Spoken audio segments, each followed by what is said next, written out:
my movie recollection with Vincent Cloud. John Nemitz. And David Lauer. And this is the 50th anniversary of Black Christmas. Came out in Five 1974. zero, you say? Yes. Shit, I did the math wrong. I thought it was 40 years old. It changes a little bit, right? Half a century, you're like, Jesus Christ. Yeah. Yeah, You'll see Billy. some attitudes, you'll see some relationships that seem kind of out of date. Maybe that explains some of this stuff, where it's like, oh, well, that's 50 years ago. Like how Peter's like, see here, we're gonna do this, and like he's just ordering her around and stuff. Well, we know how that ended up for him. Am I right, Yeah. fellas? And how it always ends up for all of us when we try to take control. Okay, so I wanted to start by asking, have you guys heard of this movie before, and are you even fans of horror movies? Yes and yes. Never watched it though. It's definitely been on my list of influential movies to watch, but just had not made it around to it. And I I was pleased to be able to do so on its 50th year. Right. I have never heard of this movie. Vince, you described it to me like a couple weeks ago, and I think I was a little drunk at the time, and I don't really remember Oh my like what you gosh. said about it. You're such a barb, Dave. So like so like sitting down to watch the movie, I really had no idea what it was about, and I didn't even realize that it was a horror movie. I thought it might be a zombie movie, but I wasn't sure. But as yeah, so like I don't know. I didn't know what to expect. I knew it was going to be like a little weird and a little off, and I didn't realize that it was going to be like a kind of a horror slasher type movie. But I do like horror movies. So yeah. Yeah, this is supposed to be the prototypical slasher movie, and this was released in '74 alongside Texas Chainsaw Massacre, which and both those movies are considered like the building blocks of the slasher movie. Isn't that crazy? Same year. Yeah, it's kind of Yeah, it's always interesting how, like you would likely say that neither of these influenced the other, right? Because they came out so close together. So like how do these ideas arise at the same time is always interesting. yeah, like Armageddon and Deep Impact. Am I right? Yeah. Volcano and Dante's Peak. Ants in A Bug's Life. Uh, so yeah, these are well, this one. Let's talk about this one. And I want to say just right off the bat that it isn't. I wouldn't call it violent. Oh no, it is violent, but I wouldn't call it like gory. Is there a lot of gore in it? Not There's really. There's a bit, but yeah, that's primarily not how I would categorize it. yeah, and I think Yeah, it's more there's like atmosphere. one scene where it's kind of gory with some stabbing, but other than that, like isolated scene, it's more like emotional and psychological. Yeah, and like I never watched scary movies growing up because my mom wouldn't let us. But eventually I'm like, I'm graduated and I'm gonna watch whatever I want. And I did, and a lot of it was really just really stupid. Like Friday the 13th stuff I'll watch, but they're not very smart. There's some Halloween stuff. But man, this is good. Like I think that the character, I don't do we call him anything? I have him written down in my notes as POV, Yeah, but that's what I was like, just writing from the first half of the movie, pretty much. And I yeah. guess yeah, that never particularly changes, does it? I mean, oh, I was going to ask from the backstory, from his little speeches. I thought that we could call him something like Billy, perhaps. Yeah, I think I don't know if in the credits, but at least like in like Letterbox, they call him Billy. Oh, what? Wow. Oh, okay. So that's And nothing radically new to. no, and like, isn't it the voice? Isn't that the director himself? It looked like. Yeah, Wow. Yeah, I didn't do a lot of research actually behind the scenes. Wow, that's cool. What and voice though? Billy has like five yeah, voices. that's a Yeah. fair point. Yeah, maybe it's the voice where he's referring to himself as Billy or talking about Agnes and whoever else. Um, Speaking of Bob Clark, interesting the films he went on to do after this. Um, and like I guess nowadays it's pretty normal for a director to get their start in horror and then move on to other stuff. But Oh yeah. Porky's, A Christmas Story, What? Baby Geniuses. No way. Yeah, for real. Yeah, we were just talking about baby geniuses on another episode of Recollection. That's crazy. Yeah. Wasn't that good though?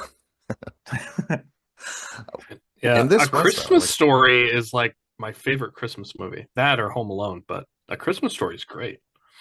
and I want to add, it is like this movie, you do feel like it is Christmas in the movie. I really like the lights. The lighting's really nice. It really puts me in the spirit, even though there's horrible things happening, you know, Yeah. and Like yeah, there's an atmosphere of Christmas is here. Yeah.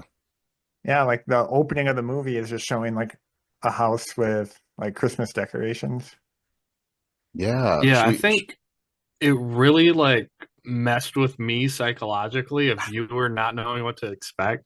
Because I'm seeing all these Christmas lights, and it's like, oh, it's such a nice, happy time of year.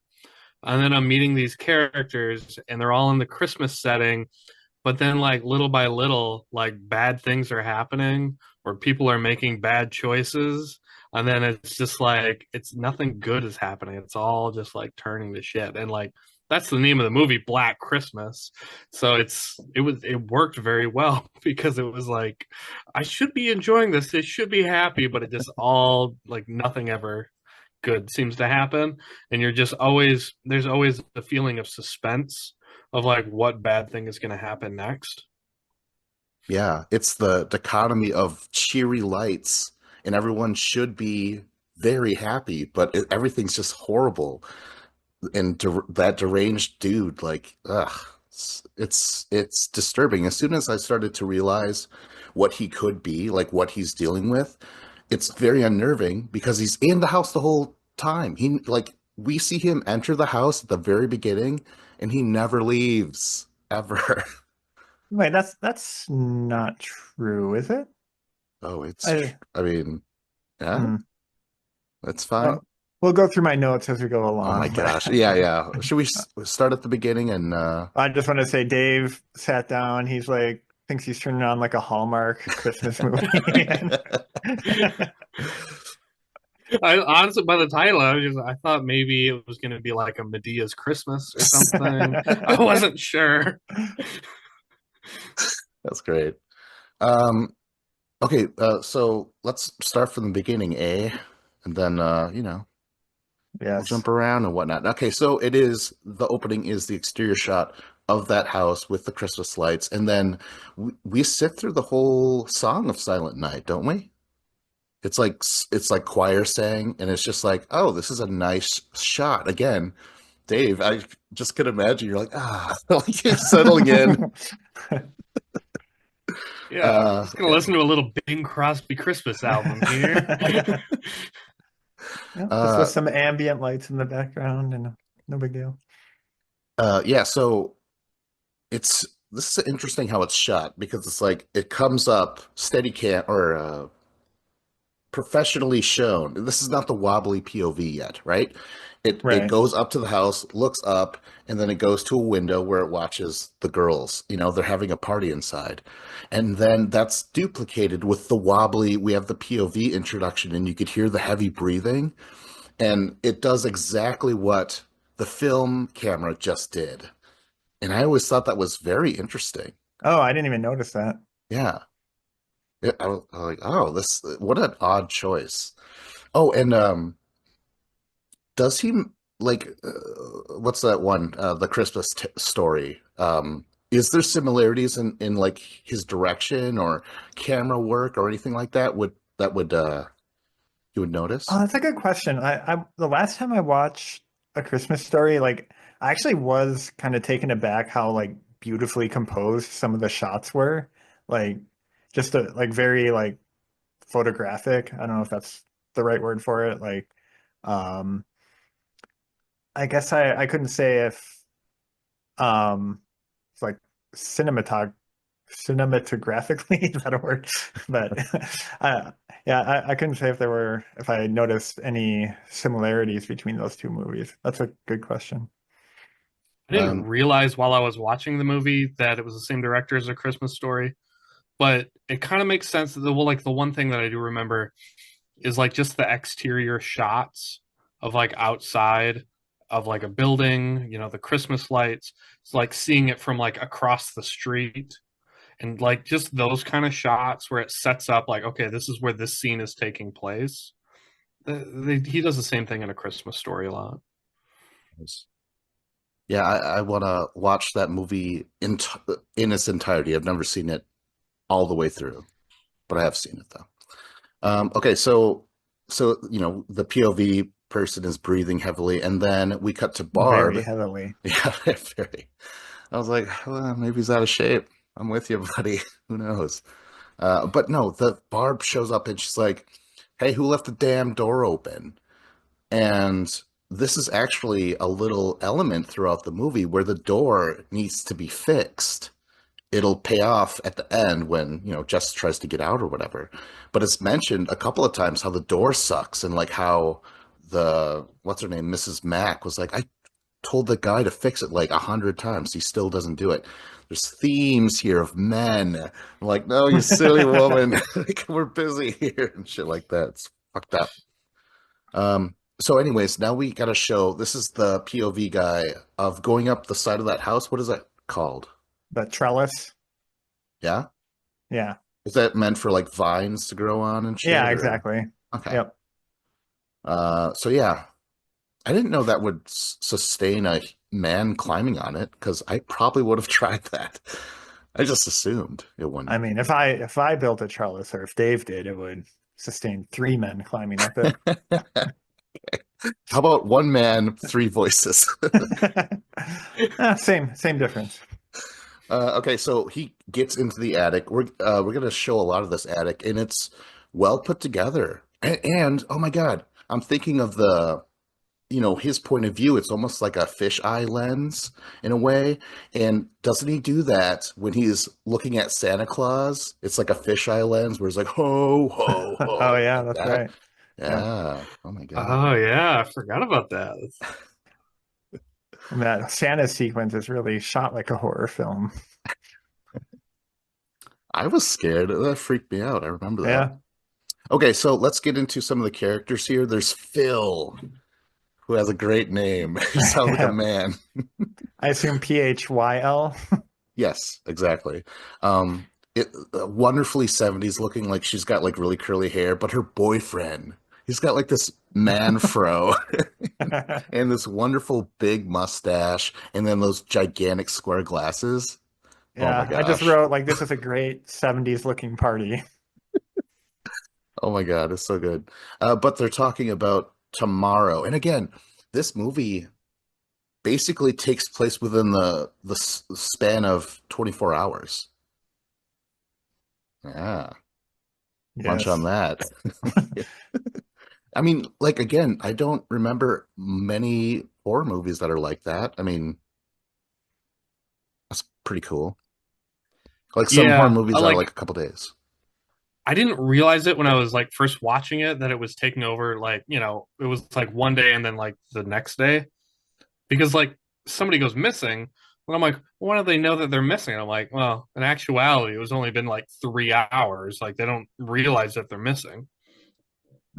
And there's so many other things going on, like the girl missing. Like there's this overall dread and that's going on outside of whatever is going on in this house, there's other shit. It's like there's just horrible news all around, yet they're still trying to be like, oh, it's Christmas, it's fucked up. Yeah, I was actually kind of confused by that whole thing with the other missing girl, like with her mom at the police station later on. I'm like, oh, this is just like a seemingly unrelated thing that just happens to be similar to the thing that we know about. And is it separate? We don't Yeah, know we don't that. know. Right, exactly. And then there's that other, remember, Claire, she was like, oh, remember that townie got attacked and raped? Like that even could be it. Oh, but who knows? Okay, so Jess, or the house gets a call. Jess answers it, and I love how she's like, "What? Who?" Just like really loud Well, voice. I loved it. before that though, Barb's conversation with her mom on the phone was amazing. I wrote down a line, "You're a real gold-plated whore mother, you know that?"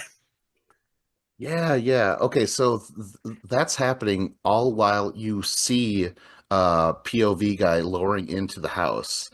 And but what's happening though is that Barb's mom isn't going to go on the ski trip with her like she said she was. She's actually going to take some dude she just met. And that's what's happening.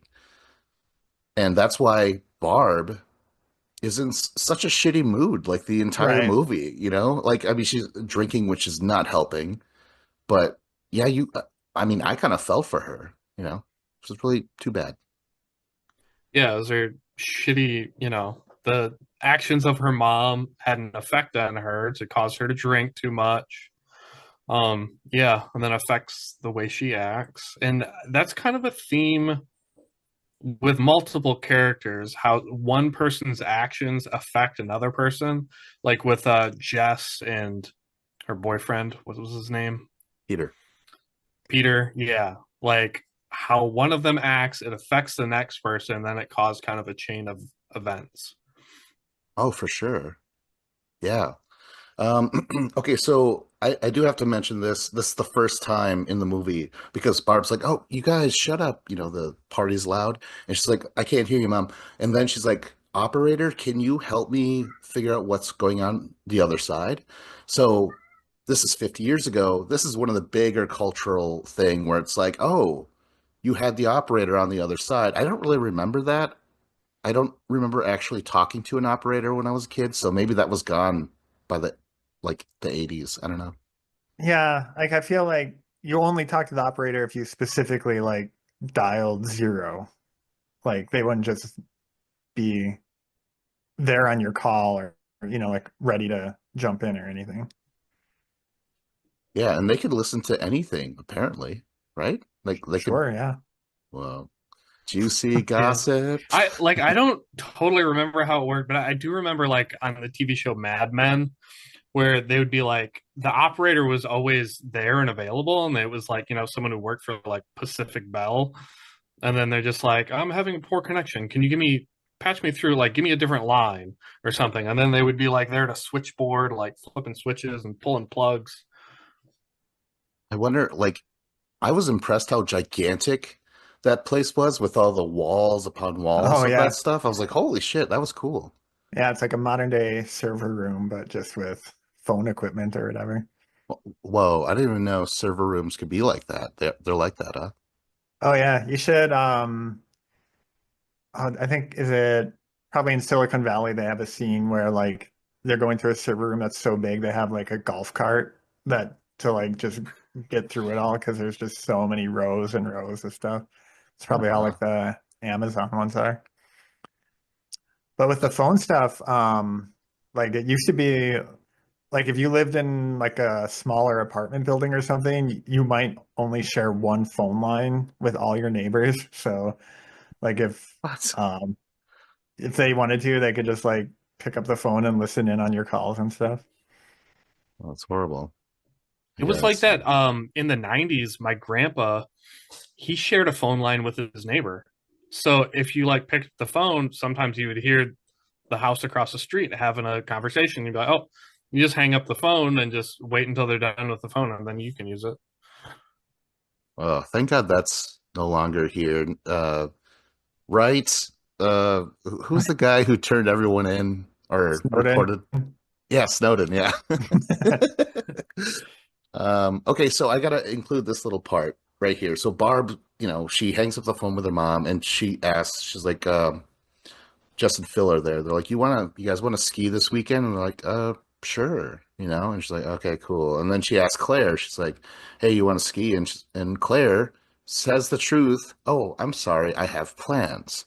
But fucking Barb scoffs at her and just like she does not like Claire, all right? As we're gonna see in this next scene where the house gets a call and Jess is the one that answers it. And let me just talk about this. Have you noticed the amazing sweater she's wearing with like Oh the yeah, gigantic that's I hands?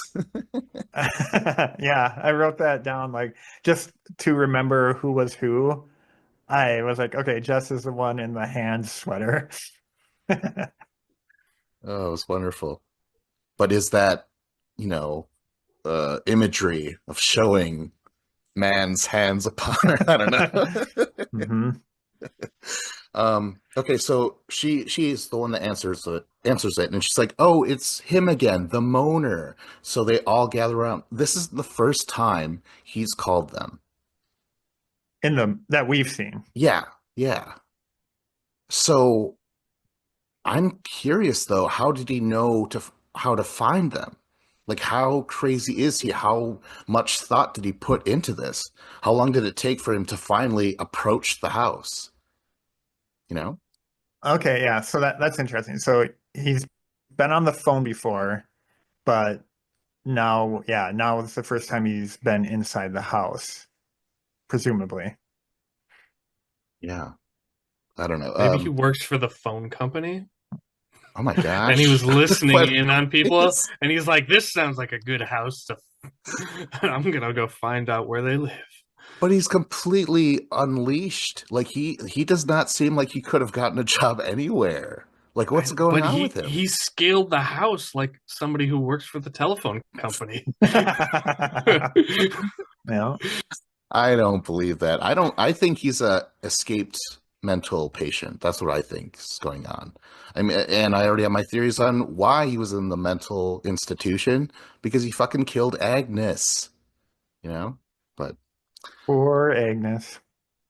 okay, so I wrote down nearly word for word what he says. But let me just say Did this. you write down all the snarls I and tried to, laughing? yeah, yeah. Cough, yak, scream, let me lick it. Stick my tongue on it. And then he chuckles, snorts like a pig, laughs, and then he says, you pig cunt, let me lick it. Lick it. It's my juicy cock. You piggy cunt. And then, so he's doing all this crazy shit. Everyone's listening in on it. Barb kind of like, oh, about the licking, And finally, she's like, listen, you creep, like, fuck off. Like, why don't you give that to the other sorority house or something? Like, she gets a laugh. Phil thinks it's funny. And And really, we're all just here to impress Phil, in my opinion. does she hold sway in the house? Like, we just I don't, think so, yeah. yeah. Barb's like, I hope she notices me tonight. So, okay, I wrote down some stuff like, well, first of all, that all these calls are completely unhinged. Like it is beyond disturbing the things that he's doing. His voices change.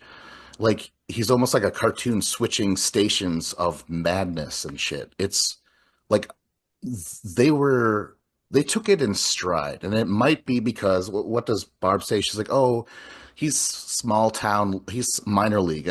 I get phone calls like that twice a day in the city or something like that, right?" Hmm. Which could be fucking true. Like again, this is 50 years ago.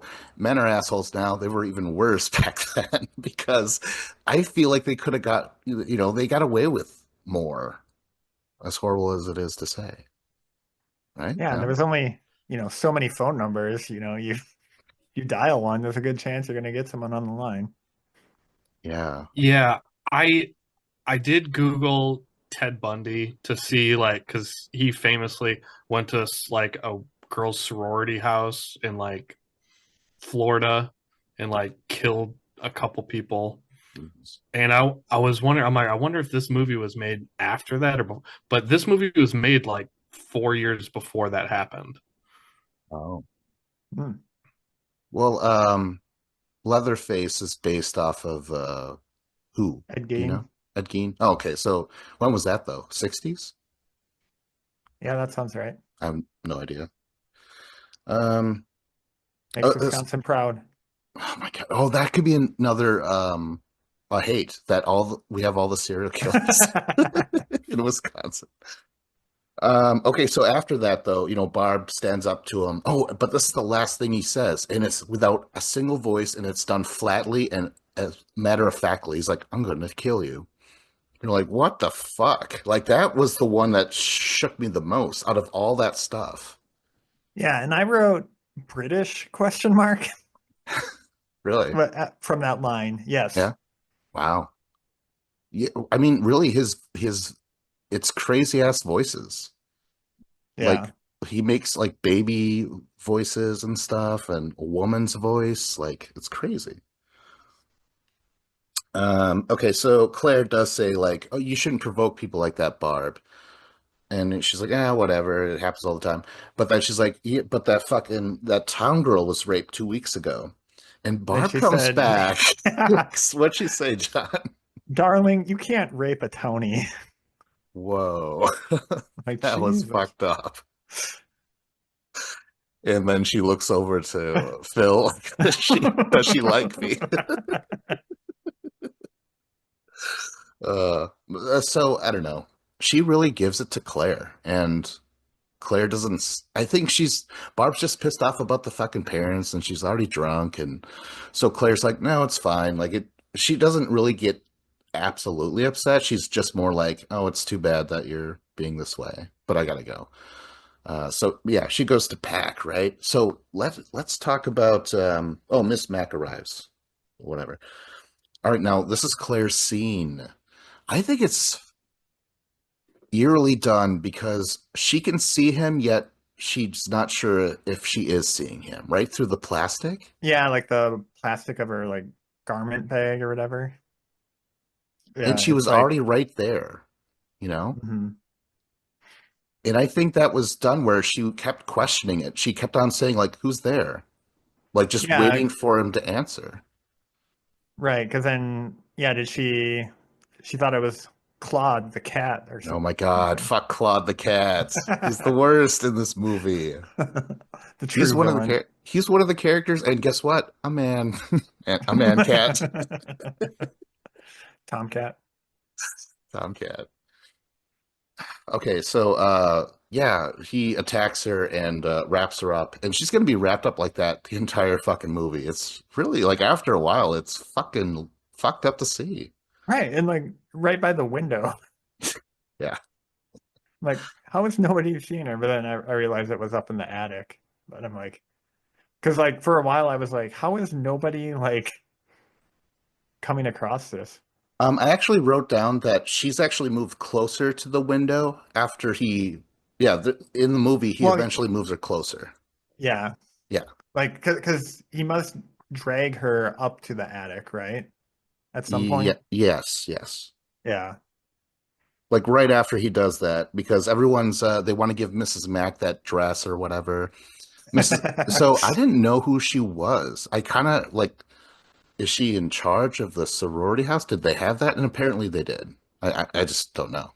Yeah. Yeah, I just remember like my mom using the term house mother to describe like when she lived in I think it probably the dorms or something.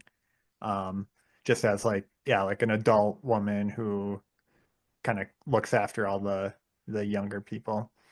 But I was surprised they would have something like that at a sorority. Like it's maybe that was a 70 like, just an old-timey thing, but you feel like people just are like in frats and stuff. Didn't they just kind of live as a bunch of dudes, like college people or whatever? I don't know.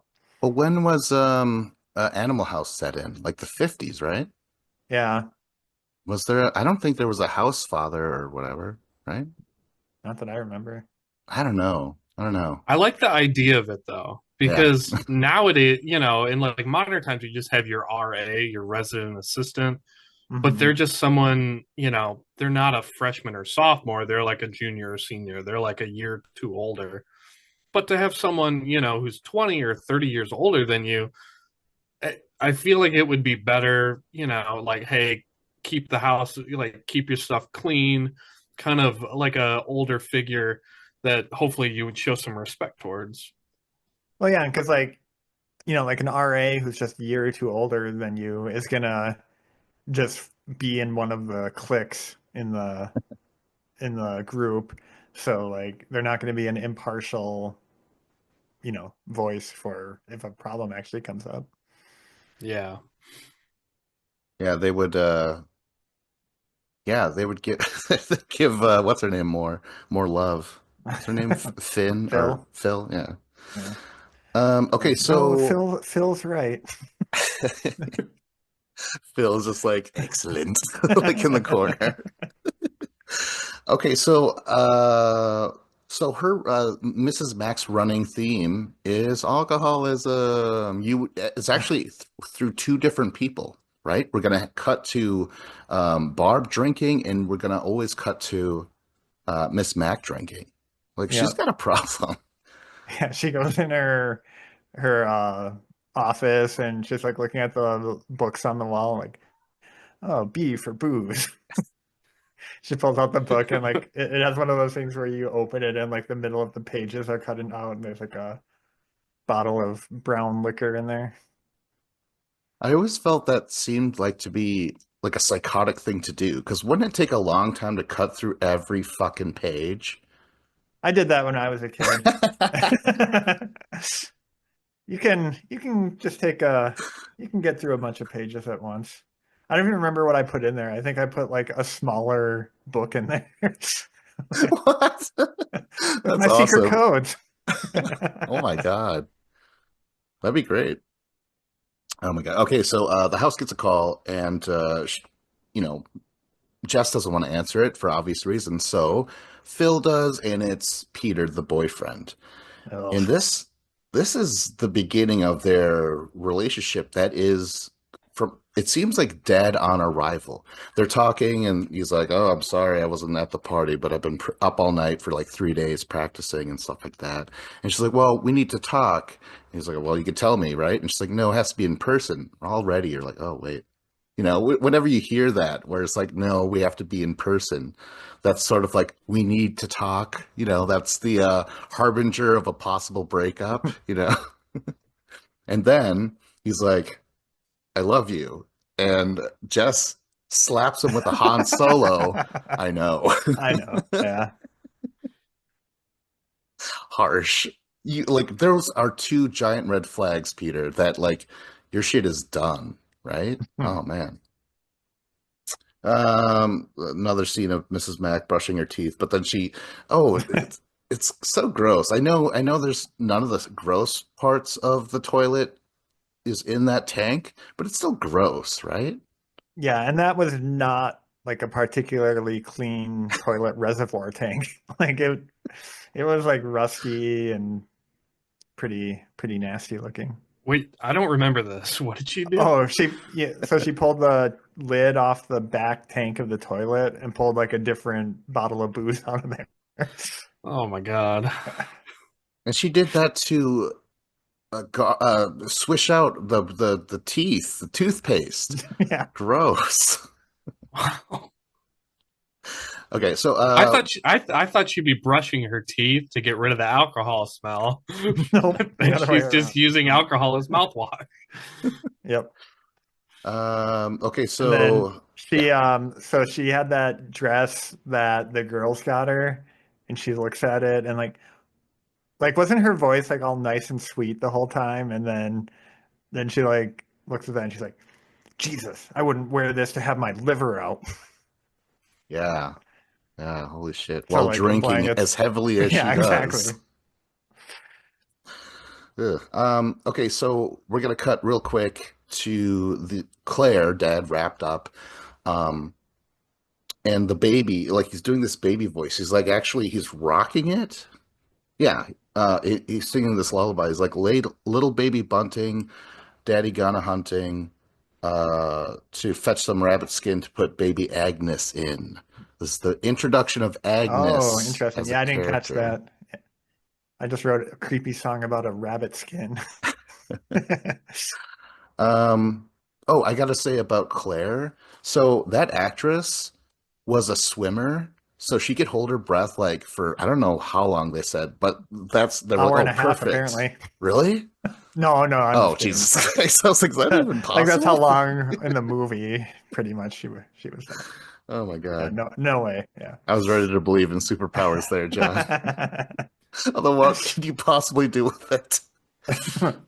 Okay, so let's talk about Mr. Harrison. He's introduced getting hit with a snowball, and really, he gets hit with by life throughout this entire movie. Like, I feel so bad for him, right? Like, he's given shit by Barb. Like, he doesn't like the upbringing. He doesn't like the sorority house. I feel so bad for him. It sucks. Yeah. He's just minding his own business, listening to some church bells, play a little town of Bethlehem, and smack right in the You face. know all these songs, huh? Oh yeah. All these churchy Christmas songs, of course I know Oh shit. Oh, that's cool. Well, feel free to shout them out every time because, like, them. there's a lot of classic songs. Like, but then again, it's eerie because actually, no. Christmas music does put me in this weird mood. It's not necessarily like joyful. There is a bit of something. I don't know. Yeah, It's not 100% like ooh Christmas time for me, anyways. So it Yeah, kind of a lot of the works. Christmas music, it makes me feel like peaceful, but like peaceful, like I'm at a funeral type of vibe. Yeah. Yeah. Holy shit. Okay, so let's talk about the Santa party real quick. They're doing I guess their house is doing this party for underprivileged kids. That's why that one not Barb, Phil's boyfriend, I think, is the swearing Santa, right? Oh He's like, yeah. ho ho ho, fuck. And he's like doing this right in front of the little girl on his lap, but she's underprivileged. She's like, "Oh, I'm used to it." You know. That's how I knew you were real. Oh my God, I'm doing voices like like Billy. Um, okay, so let's talk about when again Claire's father, Mr. Harrison's at that house. Remember the posters? Yeah, Those were there's edgy. there's the one with it's like this sweet old lady, but there's like just like it's a series of photos, and then her face just like gets angrier and angrier with each photo, and then she's like flipping the bird in the final photo. And I've seen that other poster, the one where like it's the couple and they make the peace sign, right? Yeah. I've seen that before, and I had no idea it was that old. I thought it was something new, like some hippie chick bought one day, you know?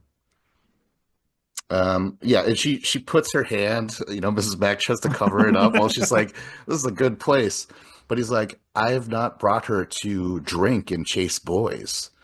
And we see Claire with Chris in the beginning. She gives him a light little kiss. Like they're not like lusting and like clawing at each other or anything. And when she's drinking, she only has like the one drink. I think that's what the others said.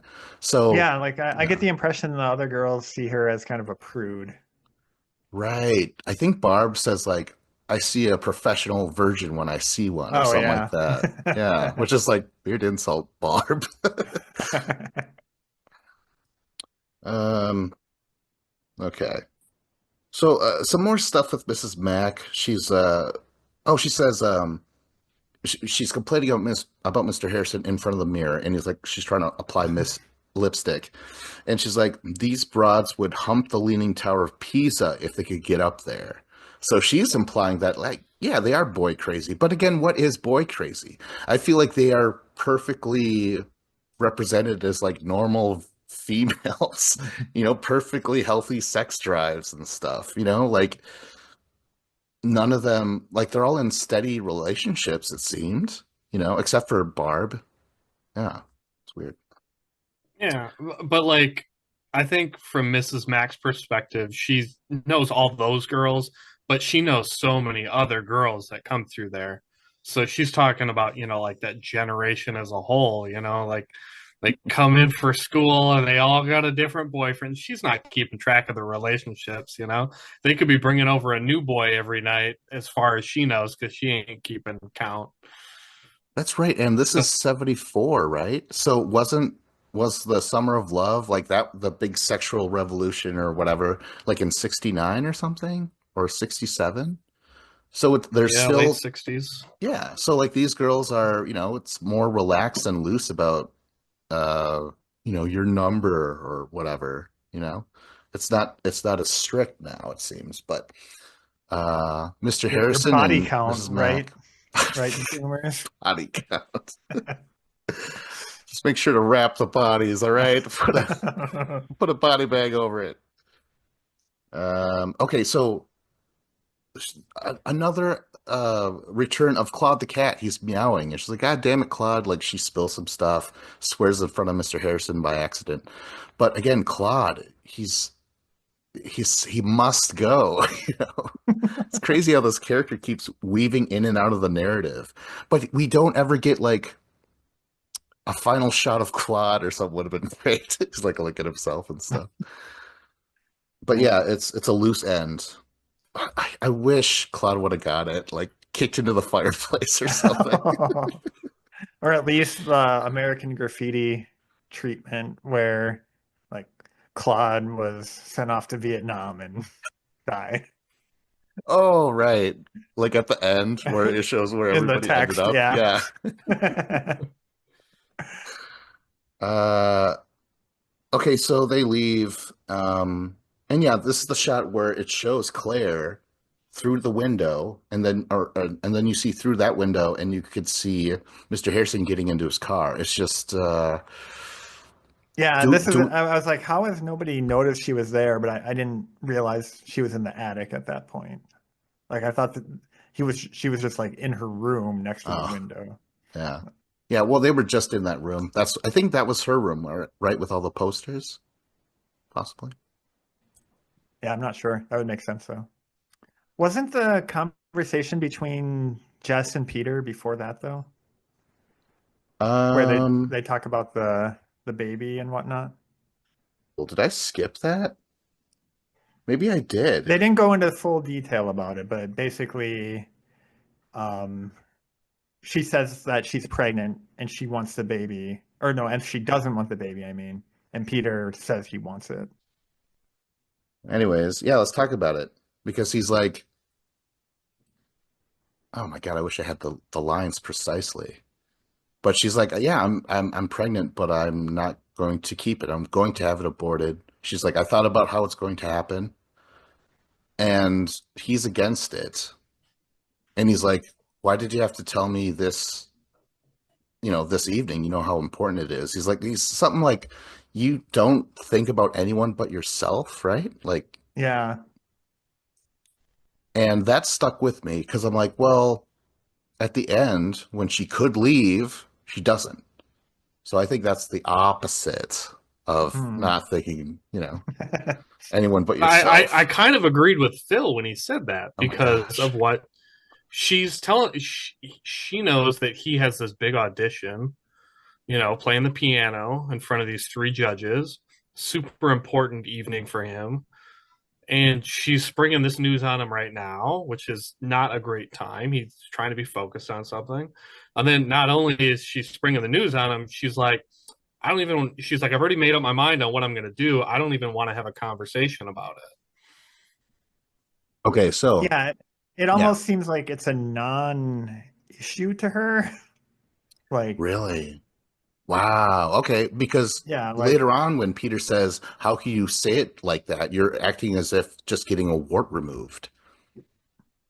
Like right, maybe yeah, her attitude is coming off that way. I mean, I guess it is. Again, so this is just one of the first, a thread is this abortion. When it comes back, when they're talking about it, I am not thinking about Billy. You know, I am not thinking about that part at all. It's about their relationship and this baby. And then if you think about it, how already she was so cold. She was like, I know. She didn't say I love you. You know, maybe like they must kind of hate each other at this point. You know, they're kind of aware that maybe this isn't going to work out, you know, and maybe that is her getting back at him by telling him on that day. I don't know. Right. And like, yeah, like she just doesn't care what he thinks about it either. Like she's like, oh, I've made up my mind and um, you know, Yeah, I not to get into the politics of, you know, how much say should a father have or whatever, but just as um a gauge of where their relationship is, yeah, she clearly is not that interested in his thoughts on that matter. And like I yeah, said, like oh, God. I was just gonna say that like during this scene, I kind of felt bad for Phil, or Peter? at least I did like, or yeah, for Peter. Like after like his piano like scene and that went poorly, I felt bad for him, and I was kind of like, man, this chick's kind of a bitch. But then like as the movie is going on and you're seeing more, then it's like it kind of illuminates like the kind of guy that he is, and then you're like, okay, now I kind of understand why Jess has acted in this way. Oh, yeah, for sure.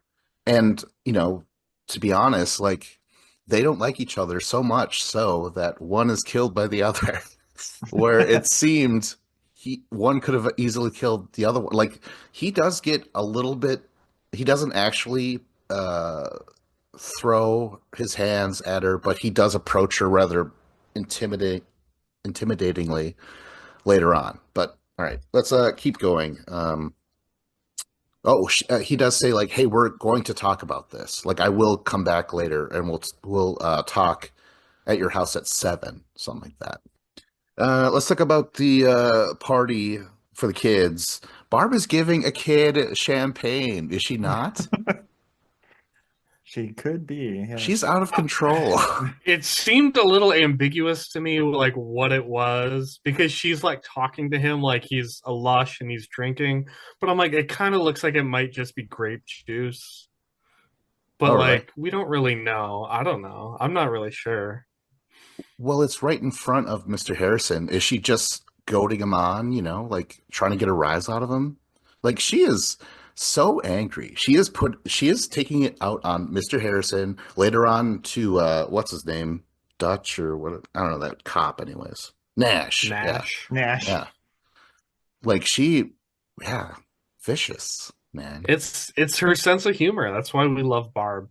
Hmm. Right. Okay, so I had to write or go back to that call though. So after that, after they talk about the baby, this is the first time that the caller mentions a baby. And now it's saying, it's like, Billy, what your mother and I must know is, and he's using this deep voice now, man, you know, very authoritative voice. He's like, what your mother and I must know is, where did you put the baby? And then it's a woman's voice, and it's like, where did you put Agnes, Billy? Yeah, again, Agnes. Now the father's here, probably back from getting his rabbit skin, right? I think that's what Mm. actually happened. One day Yeah. he went out to get something for Agnes. Yeah, it's Very nice gross. It was. Angora blanket. So what does that mean?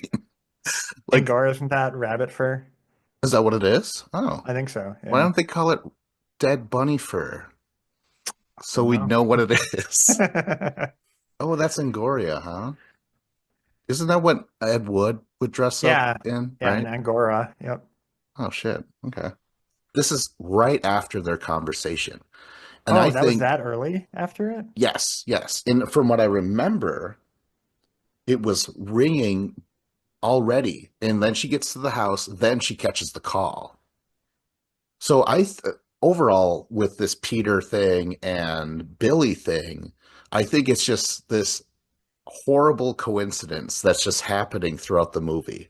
You know, like this couple, um, Jess and Peter do not like each other. They are not in a good relationship. Meanwhile, this other stuff that mirrors having a baby and killing a baby will start to cut through the Billy storyline. So it's just this horrible coincidence that drives to the murder at the end. It's fucked up. Mhm. Yeah. So after they talk, then there's a scene at the police station where Officer Nash asks for their phone number, and Barb tells him it's Fellatio 20880. Yes. I do have to mention though, Nash is very dismissive of the missing report. He tells the dad, he's like 90% of the time when girls are reported missing, they're actually in a cabin with a boyfriend. Um, which is going to piss off Chris later on, which is Claire's boyfriend.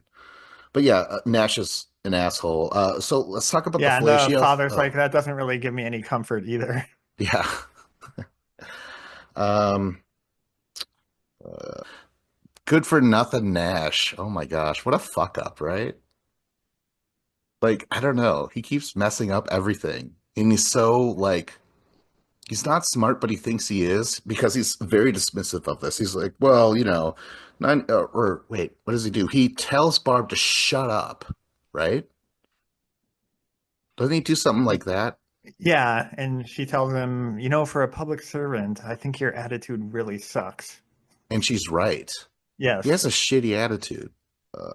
Mrs. Mack returns to the house, and this is where she mentions the door needs to be fixed.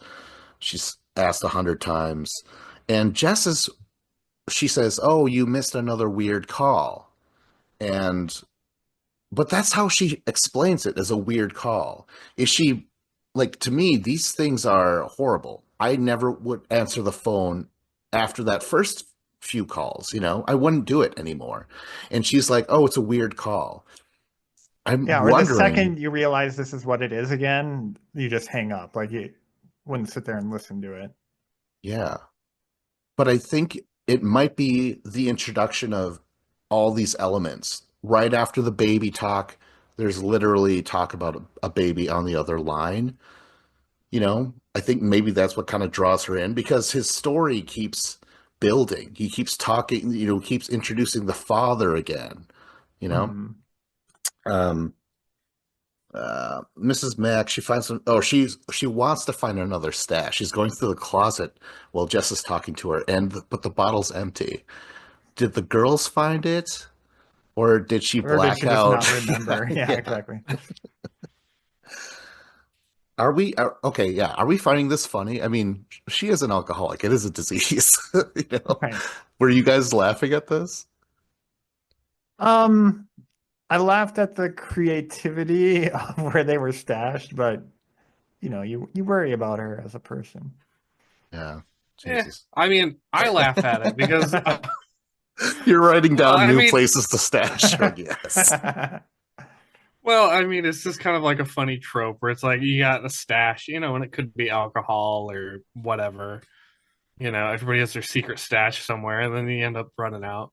But like, as hers, I don't like. It's not bad to laugh at her. It's like it's not like she has like a 2-year-old child she should be taking care of, and she's neglecting the child Ah. and drinking a lot. And it's not like she's like abusive to like her husband or family around. I don't know. She's got a She's a dozen res- sorority girls shirt she's neglecting. I would argue she's a functioning alcoholic. She's doing all right for herself as long as she doesn't drive. For an alcoholic, she's reaching for the stars, as in just functioning. And that's true. She doesn't drink and drive. She always takes taxis or gets rides from Mr. Harrison. Oh. Yeah. Okay, I was so waiting for her to start hitting on Mr. Harrison, but it just never quite happened. that would be so inappropriate. It's really with a real will they won't they in Dave's mind. Let's talk about the hockey rink because Jess is gonna talk to Claire's boyfriend Chris, and this is Chris creeping around in a hockey mask. oh my gosh, wasn't that weird? Yeah. Is that just the original hockey mask, but like a bunch of paint on it and I stuff? don't know. I guess so. Or maybe So if you're on a different team, it's just team colors or something. I wasn't sure about that. I think I read that this is from Canada.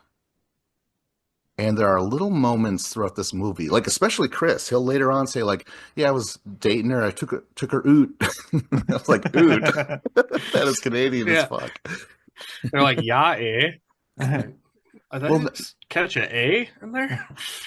and then they do this weird like flip off where they go like this off their nose. I'm like, that's not American. I've never seen that. So yeah, maybe it is Canadian. Let's talk. Oh, okay. So again, this is slowly becoming a thing because Jess talks to the boyfriend. She's like, "Hey, was she here this morning?" And he's like, "No." Well, the dad said that she didn't meet him. So we talked to the police, but they didn't take it very seriously. And he's like, "What do you mean?" He's like, "Well, they said she's probably shacked up with someone," which pisses Chris off, man, in the next scene. Yeah. Yeah. But let's talk about Peter's recital. How does it go? Could have gone better. They Just remember him sweating profusely, um, kind of picking up the pace and the speed a little bit too much at times. Yeah. Oh my gosh. I did feel bad for him. That's got to be nerve-wracking. And like he said, he's been practicing for 3 days straight. He hasn't been sleeping and stuff. Well, maybe you should be resting anyways, though. I'm sure that wasn't going to help. That's what people who do all-nighters don't think about. How important the sleep is to the process. As in, especially when it comes to piano, what Mm. Beethoven would crack his knuckles and then take a gigantic nap right before. Okay, Abraham so Lincoln said if I had to give a piano recital in 3 hours to prepare, I would spend the first 2 hours taking a nap. did he say something like that? I don't know if it's him or not, but it's one of those quotes attributed to him. It's like if I had 6 hours to chop down a tree, I would spend the first five sharpening the axe or something like that. Oh, okay. Damn it. It was not, I thought an actual nap. If that's historically accurate, Oh, that'd be that'd be great. great. All right, let's talk about the police station, where the mom is going to introduce this whole other thing throughout the movie about her missing 13-year-old daughter. And she's reporting Yeah, and this. that really confused me at that moment when I'm like, wait, 13-year-old, like, okay, this must be somebody else. Like, um, for some reason I thought it was just someone else talking about the Claire situation, but yeah, it was clearly a completely different case. Yeah, very unusual to introduce. It seems kind of late in the movie for some reason, but to introduce a whole nother character missing. But we're introducing at the same time to Lieutenant Fuller, played by what's his name? Oh shit, what's his name? John Saxon. Yeah, who I would say is perhaps the most handsomest man to ever have a comb over. No one's ever pulled that off except for him. Most people they just straight up shave it all off, like Billy Zane. Not him, not John Really? Saxon. Okay, so yeah, he's taking down the information. Meanwhile, Chris, Claire's boyfriend, barges in and is like, "What the fuck, Nash? Like, what are you doing?" Like, he's just yelled. He does not care. He must know Nash as a person. I'm thinking because he just walks right up to a policeman like that. But you know, Lieutenant Fuller comes in. He's like, "Hey, what's going on?" So he's like, "Yeah, she's been missing, and Nash is getting away with saying stuff like how she's shacked up with someone." And this is when he's like, "Oh, taking her oot." Okay, so like to kind of take a step back here as I'm watching the movie, like this, I was kind of thinking about it beforehand with the weird phone calls, reminding me of the movie Scream. And then when this happens, I'm like, oh, this is kind of like the movie Scream. Like you have Nash, who's like the doofus cop. He's like, he doesn't really care. He's like, yeah, just fill out the form. Like, yeah, we'll look around for her. Yeah, sure. And then there's another missing person, and I'm like, oh, there's another killer. And then so I'm starting to think as I'm watching it, I'm like, wait, so is one of the characters we've already met, is that the killer? So I'm trying to figure out my, oh, is it Peter? Hmm. I don't know. I was just noticing a lot of like the movie Scream and like different things were popping out at me. For sure. Yeah, I that's actually actually a go ahead. I feel like when we were talking about Scream, you and I, Vince, I said something like, was the the phone call was coming from inside the house thing. Did Scream make that up? And you said no. Was this the movie that you called out that said did it first? I think I did, but it was introduced to me as when a stranger calls. They reference that movie instead of this. Oh, okay. But I think they both apply. I don't know who's first actually. But that's a interesting idea. Um, so I wanted to talk about. Oh, actually, no. So around this time, yeah, I was thinking, is the caller the POV guy? Like I really was kind of wondering, like, could there be a second person? And could it be a second killer? Like, I really wasn't sure, but after a while, I dismissed it because I think Scream has that one. Like, they are the first one with two killers. Like, that's never been done before. So, yeah, I was like, oh, yeah, it's just one guy. Okay, so let's talk about the end of the dinner. This is where Mrs. Mack, Mr. Harrison, Phil, and a drunk ass Barb.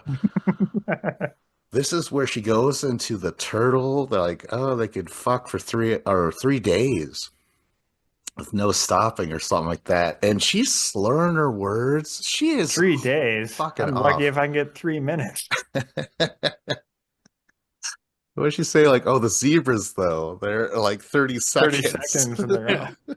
She was saying, she's like, yeah, I went and watched the zebras at the zoo because it's only 30 seconds. But like, she's so inappropriate and she's so fucking drunk. And then, she's laughing. She plops down on the couch and then she switches. She's like, you guys fucking are blaming me. Like, I drove Claire away. And since she's gone and if she ends up dead, you're all going to blame me. It's just like, oh my gosh. Like, are we thinking that? You know? Like, we know what's going on. We know what happened. But to them, are they thinking that? Like, is Claire dead? It's the first time it's uttered, really. They're just kind of worried about her. So, Yeah, I was yeah, pretty surprised when, yeah, what did she say? Like, you think it's my fault, don't you? Or, I'm like, oh, I mean, we think maybe you were a dick to her, but not that it was necessarily your fault that anything happened to her. yeah. And so she's like, actually, okay, so this is the time where she's like, just go to bed. And she's like, all right. you She's know? like, I do what Phil says. Yeah. Yeah, Phil, like, she laughs at her buffoonery when she's talking about the premature ejaculation and shit and watching the turtle. She's like, it was so boring, right? She's laughing at the inappropriateness, but then when she has enough, she's like, go upstairs, go to sleep, and die later by a unicorn. She's like, yes, sir. Oh man. So let's cut to Peter trashing his piano. Now, is this killer? Is this what a killer would do? Or is this a man who's been up for 3 days straight would do? Or a combination of all that, plus, he's like, oh my God, the baby and shit like that. Like, Yeah, it's certainly unhinged behavior, and it's an exercise for the viewer to try and figure out what to make of it at this point. Yeah, I think it's just like a culmination of all these bad things that are happening in his mind, you know? Like I don't remember how much older he is than Jeff's because he said something like he's lived in the same place for 7 years or yeah. something. So he's probably supposed to be 25 or 26, while Jess is probably only 20 or 21. So he's years older. And so and he fails at this big audition, which was this huge thing for him. And then he's realizing that, you know, his girlfriend wants to have an abortion. She doesn't want to be with them. She doesn't love him. So like everything in his life is kind of falling apart and he's recognizing it.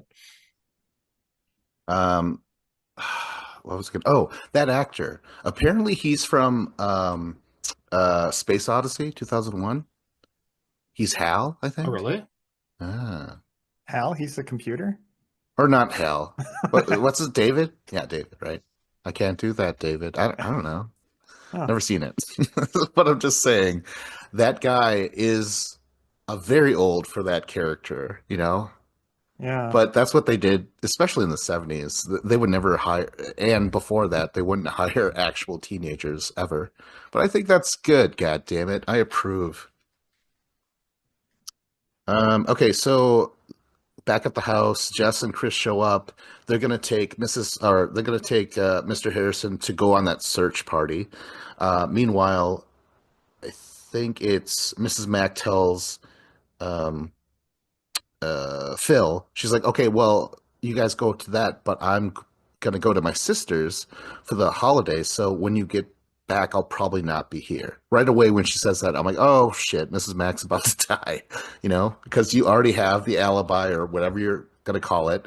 She's gonna get killed. No one's gonna suspect a thing because she just said, I'm leaving. So I knew Mrs. Mack was toast. Okay, so let's talk about the park real quick. So this is where Lieutenant Fuller has a search party for two different people. That's why it's kind of confusing. Yeah, that I was super confused. Like, oh, is this for Janice, the 13-year-old girl, or is it for Claire, or both? No, it was a double feature for this one. Yeah, he mentioned I them thought it was both. just for Claire, I guess, but maybe I guess I wasn't really paying attention when. Nope, it was for both.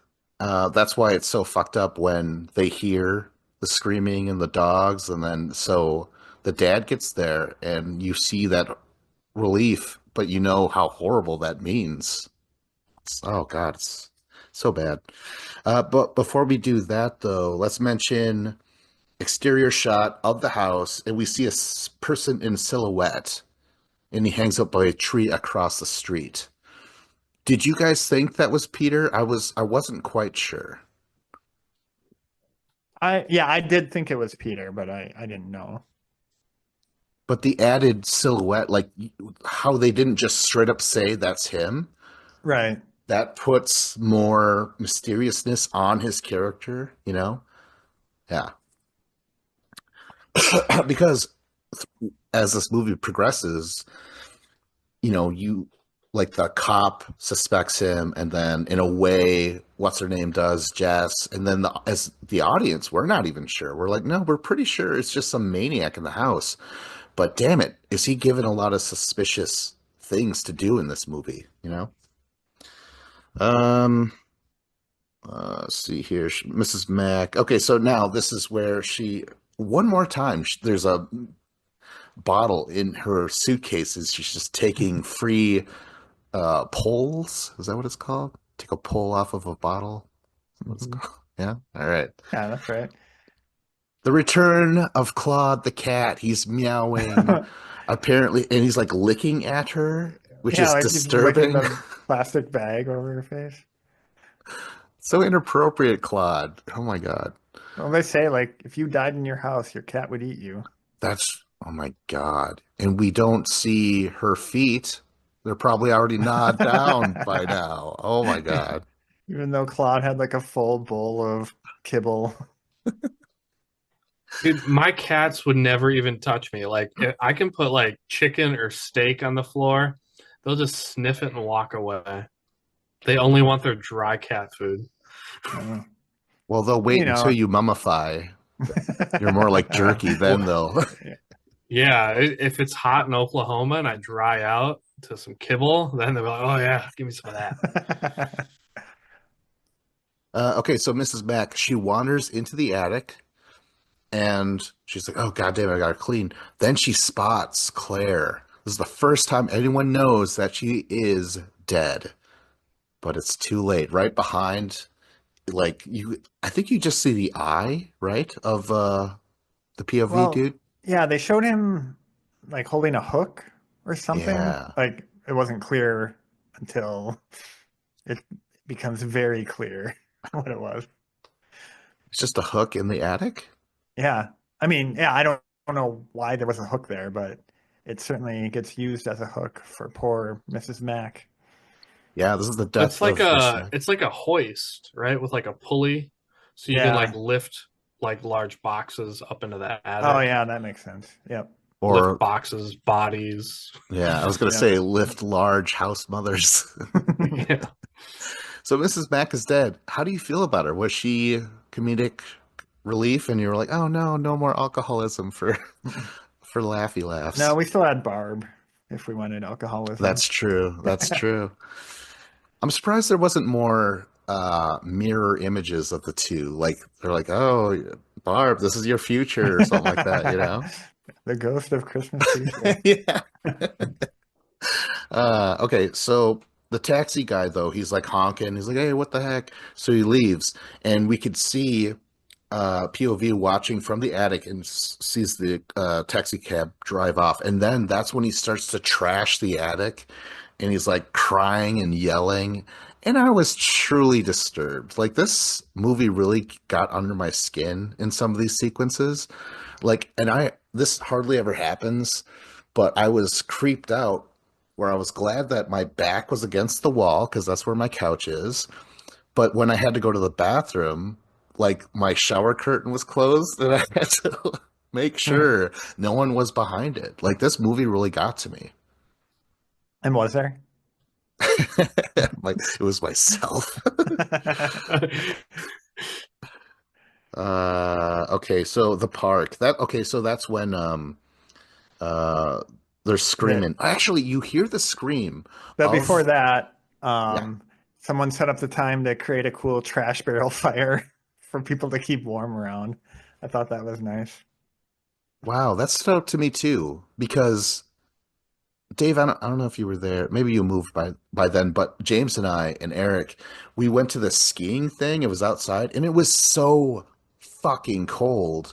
But there were these wonderful barrel fires, and like everyone would use while you're like struggling to keep warm, and you have to like peek and see the skiers and stuff.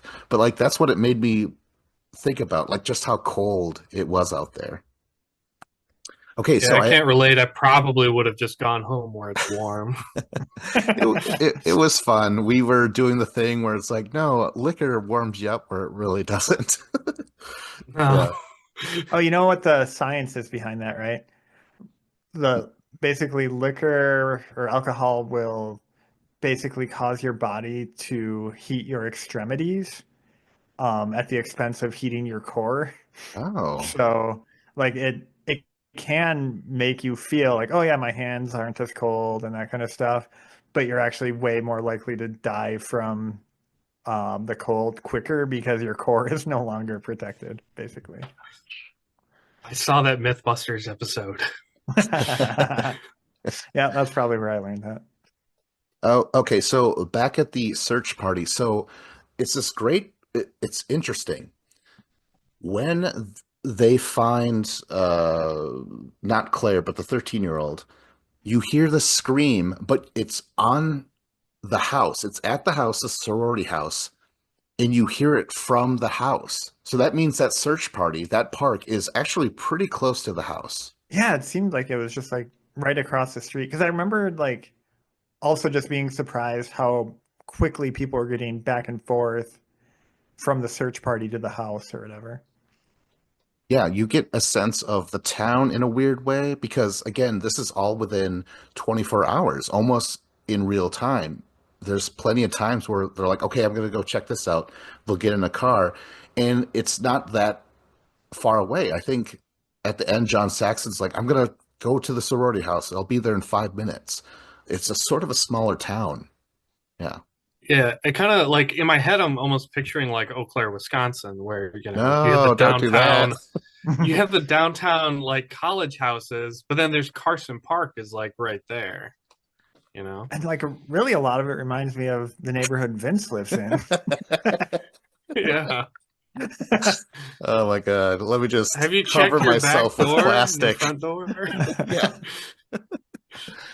Um, Okay, so another thing though, I kind of added or mentioned this before, how Mr. Harrison gets to the body first in that sense of that horrible sense of relief that he must have felt, because right after him comes screaming the mom, like way too like, and again, this might not have anything to do with the sorority house stuff, you know. Right.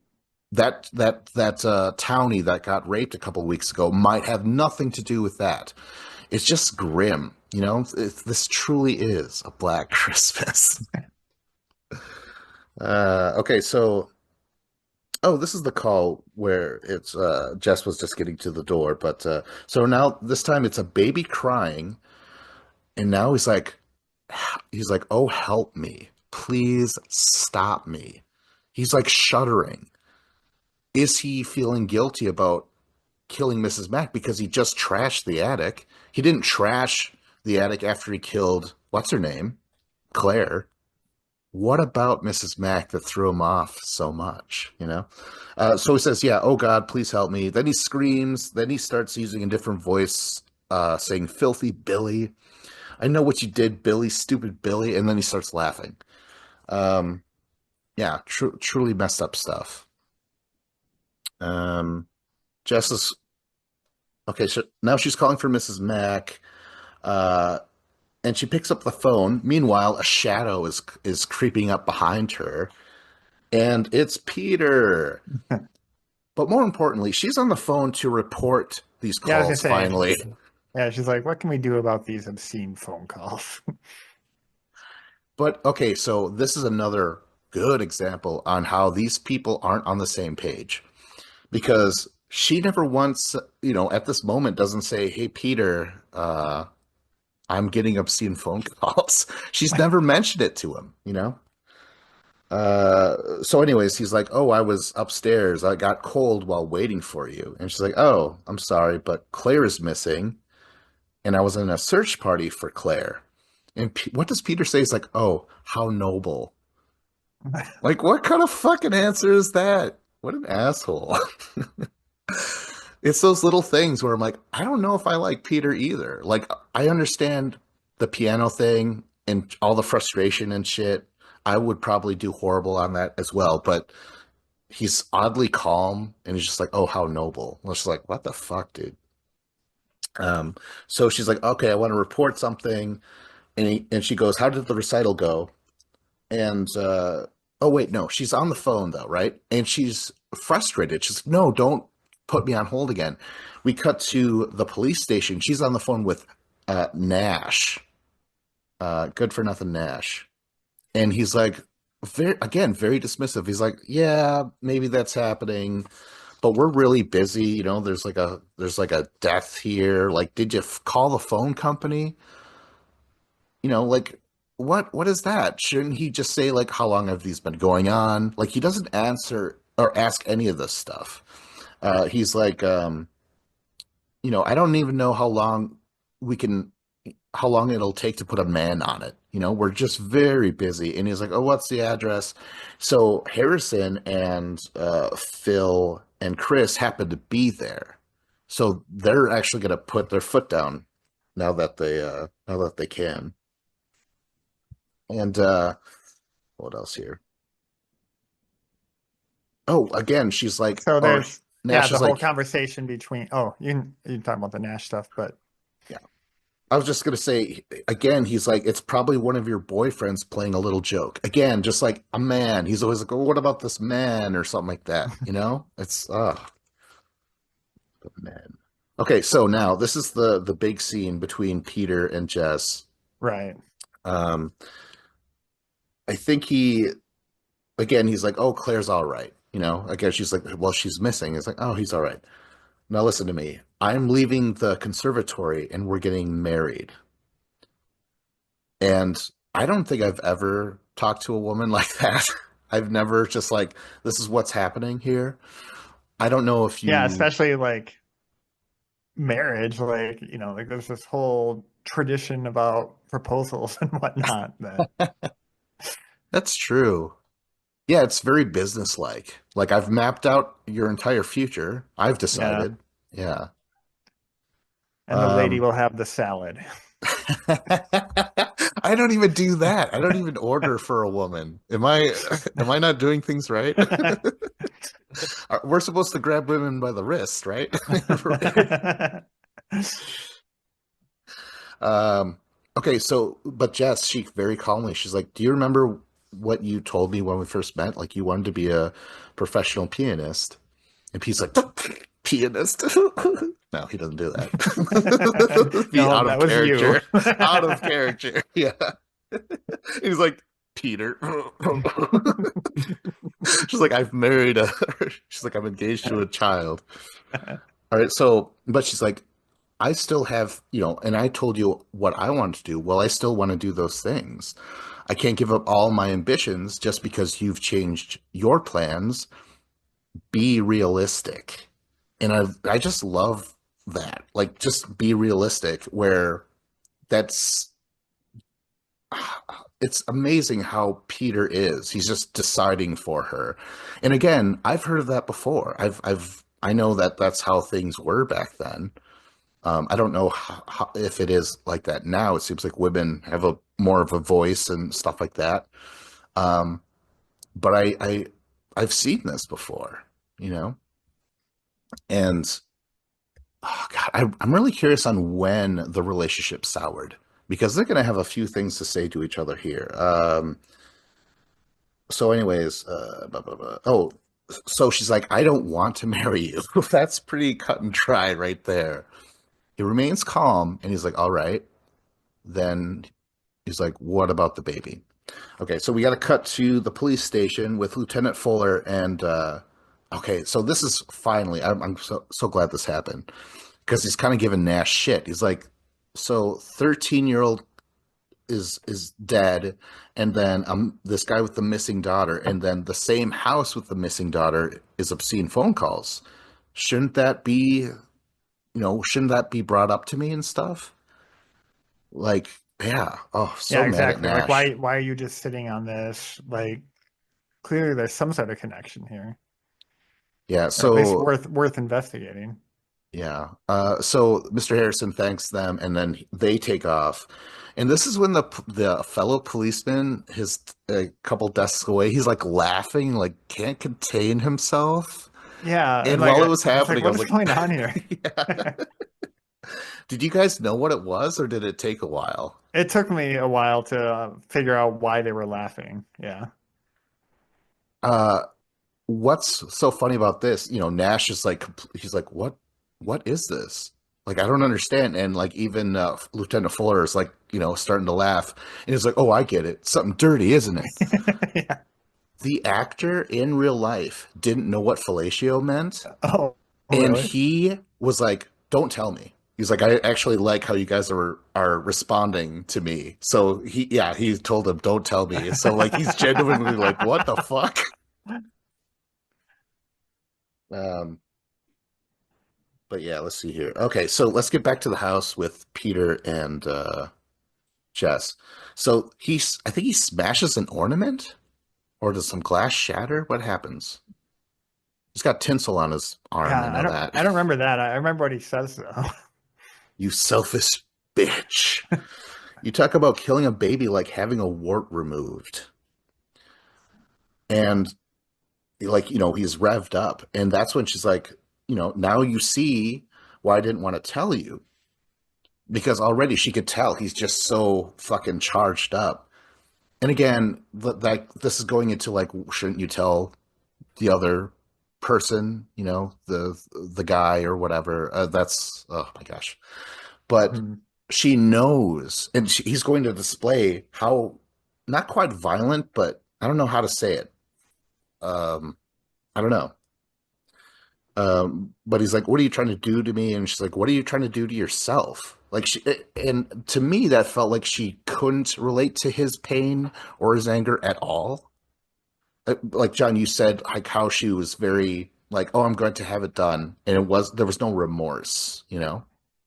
Right. Like it yeah, it just didn't seem like it was an issue. Like it didn't occur to her that this would be an issue for him. Yeah, Well, she was not emotional. It was just like 100% logical. She's like, "Well, I have these plans. This is what I plan on doing. This doesn't fit into my plans, so this is what I have to do to resolve this." very Spock-like, very logical. Uh, okay, so when she says, "What are you doing to yourself?" That's when he like turns around and walks up to her really slowly. He says, "Jess, let's get one thing straight. You're not going to abort that baby." And that's when she's like, "You're not going to tell me what I can and cannot do." And that's when he's like, "If you try to get that abortion," and right then she like could tell, like he's getting so revved up. She's like, "I think you should leave."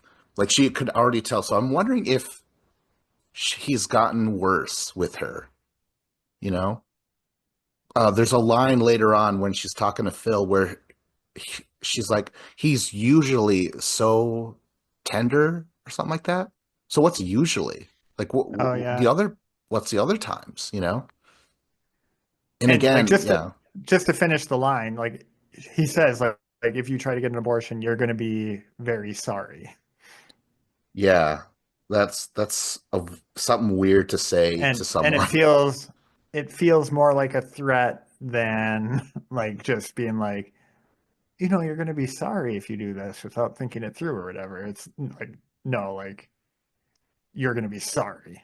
Is Yeah, and he moved in. As soon as she said, "I think you should leave," he got really fucking close. And that's when she's like, "I said get out." And he stops, he collects himself. That's what he says, "You're going to be sorry." But he does leave and he bumps shoulders with Lieutenant Fuller, right? And that's where Phil's like, "Oh, hey, hey, Peter." And he doesn't say anything. He just slams the door. He just bumps shoulders with a cop, and so this is where Lieutenant Fuller, is he a good like cop he's or Dr. not? Cox on Scrubs or something. I don't know what that means. Oh, that's like he always does that. Like when someone pisses him off and he walks by him, he gives him like the shoulder bump. Is that John McKinley or whatever? Yeah, Oh, he's cool. So that is a cool thing to do. very cool. um. So yeah, he rushes past them. He forgets his coat because you'll see him later on, like he's just in his sweater for the rest of the movie. By the way, so he is freezing cold. Remember, they were in front of those fires. So, um, okay, so this is where Fuller has this other guy. His name's Graham, and they're like, "Hey, we're gonna tap your house."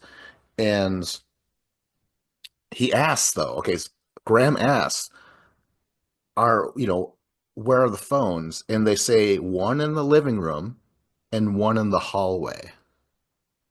But there's three, right? What's up with that? Isn't there like the third one is in uh Mrs. Mack's room, correct? But that's a different Yeah, number, I they think said they yeah, said. that's a different line or something like that. Oh my gosh, that's so crazy. Okay, we'll get back to that because that's what Lieutenant Fuller mentions. But I was like, cover your bases, cover every base. That's what I was thinking. I thought this was a huge oversight of the movie where it's like, oh, that's a dumb decision to dismiss a third phone. This is like one of my few uh, complaints about the movie. But you guys are saying it's okay? I mean, they definitely say in the movie that's a different phone number, a different line or something like that. I guess I don't understand that. I think like because it's the same house. I don't know. Yeah, but like if like if you were calling that house, that other phone wouldn't ring. Or later on, when you're tracing the phone and you find out it's coming from its own number, then that phone wouldn't come into play because it would have been a different phone number. Um, okay, I do so have like when you mention like oversights, like kind of like a complaint like that. There's a new documentary on the John Benet Ramsey case. Um, and famously in that real life case, they were like setting up, the cops were called and they were setting up a missing persons case because they found a ransom note. Well, at first they didn't check the house for the body. And then they ended up finding her in the basement. Much like this movie, My where if the God. cops would have just searched the house from the beginning, they would have found her, but they didn't. Wow. Okay, so yes, I had that same thing where it's like, why didn't you check the attic? Now I'm okay with this. If that really happened with the Benet case, then I guess it's fine. Yeah, like I had some complaints with this movie, but so far you guys took care of those two. This movie is getting better and better. Plugging those plot holes. You're like Jack Black with Kyle Gass, like a little rag a or whatever. Okay. So they're in Claire's room, right? And Jess is telling Lieutenant Fuller, I got a call earlier from a woman, but she started screaming at me. Another complaint. Okay, so Jess, do you not realize that that was the same? Like, do you not think it was the same caller as before? Do you think it was a woman and then she started doing that to you? Because what were the lines? I just feel like, Jess, did you really truly think that was a whole nother caller? Yeah, Fix like that was one, it? guys. Fix Well, it. she was listening to Barb saying like she gets, 3 obscene phone calls a day, and it's all different people. Do you really think she thought it was a different person or what? I am so confused with that statement of this woman called and then she started yelling at me. Yeah, This, I mean, it does seem like she thought it was a different person. Maybe damn this it. is why Peter is so upset with Jess. She's a poor listener. Oh man. Well, no, like I love just on looks alone, I love Olivia Hussey who's playing Jess. And when she said that in this movie about like this woman, I was like, no, like I really started to fall out of love with her just a smidge. Uh, I thought she was great too, but once it gets to these phone calls and they're wiretapping the phones and she's not keeping them on the line long enough and she's hanging up, her phone etiquette was totally terrible. It's just like, come on, like stay focused on the task. Just listen, engage the caller a little Well, bit. I mean, she heard some things that she was pretty shocked to hear. that's true. Oh, okay, I do have to include this line. So they're in Claire's room still, and Lieutenant Fuller, he picks up a picture of Chris, the boyfriend, and he asks this, did Claire see anyone besides Chris? What a weird question to ask. Like implying that she could be, in fact, like what Nash has been saying, oh, she's just in a cabin with a boyfriend. I mean, what do they say though? Like they do. I mean, nowadays, or I don't know if this is real or just movies, but don't they always say they don't even search for a missing person until 24 hours or Oh, whatever? Like, really? I think the assumption always is that it's something benign, and in reality, I'm sure 90% of the time it is something benign. Um, but it's just, we wouldn't be watching the movie if it was one of those 90% of cases.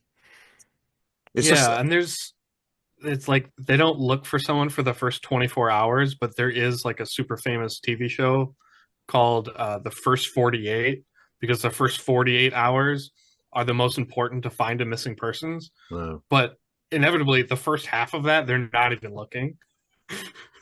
I is always Nick, thought that Nick, show was about the contiguous states. is that starring Nick Nolte and Eddie Uh, Murphy? Because it's a great duo, right? Um, oh, no, I was just like I wanted to pay attention to the attitude of the police because Lieutenant Fuller is like asking some questions and then he asks like, "Oh, is anyone else in this room?" They're like, "Oh yeah, Barb." And he's like, "Oh, is that the one with the?" And he kind of implies the fellatio joke. It's and they giggle at it.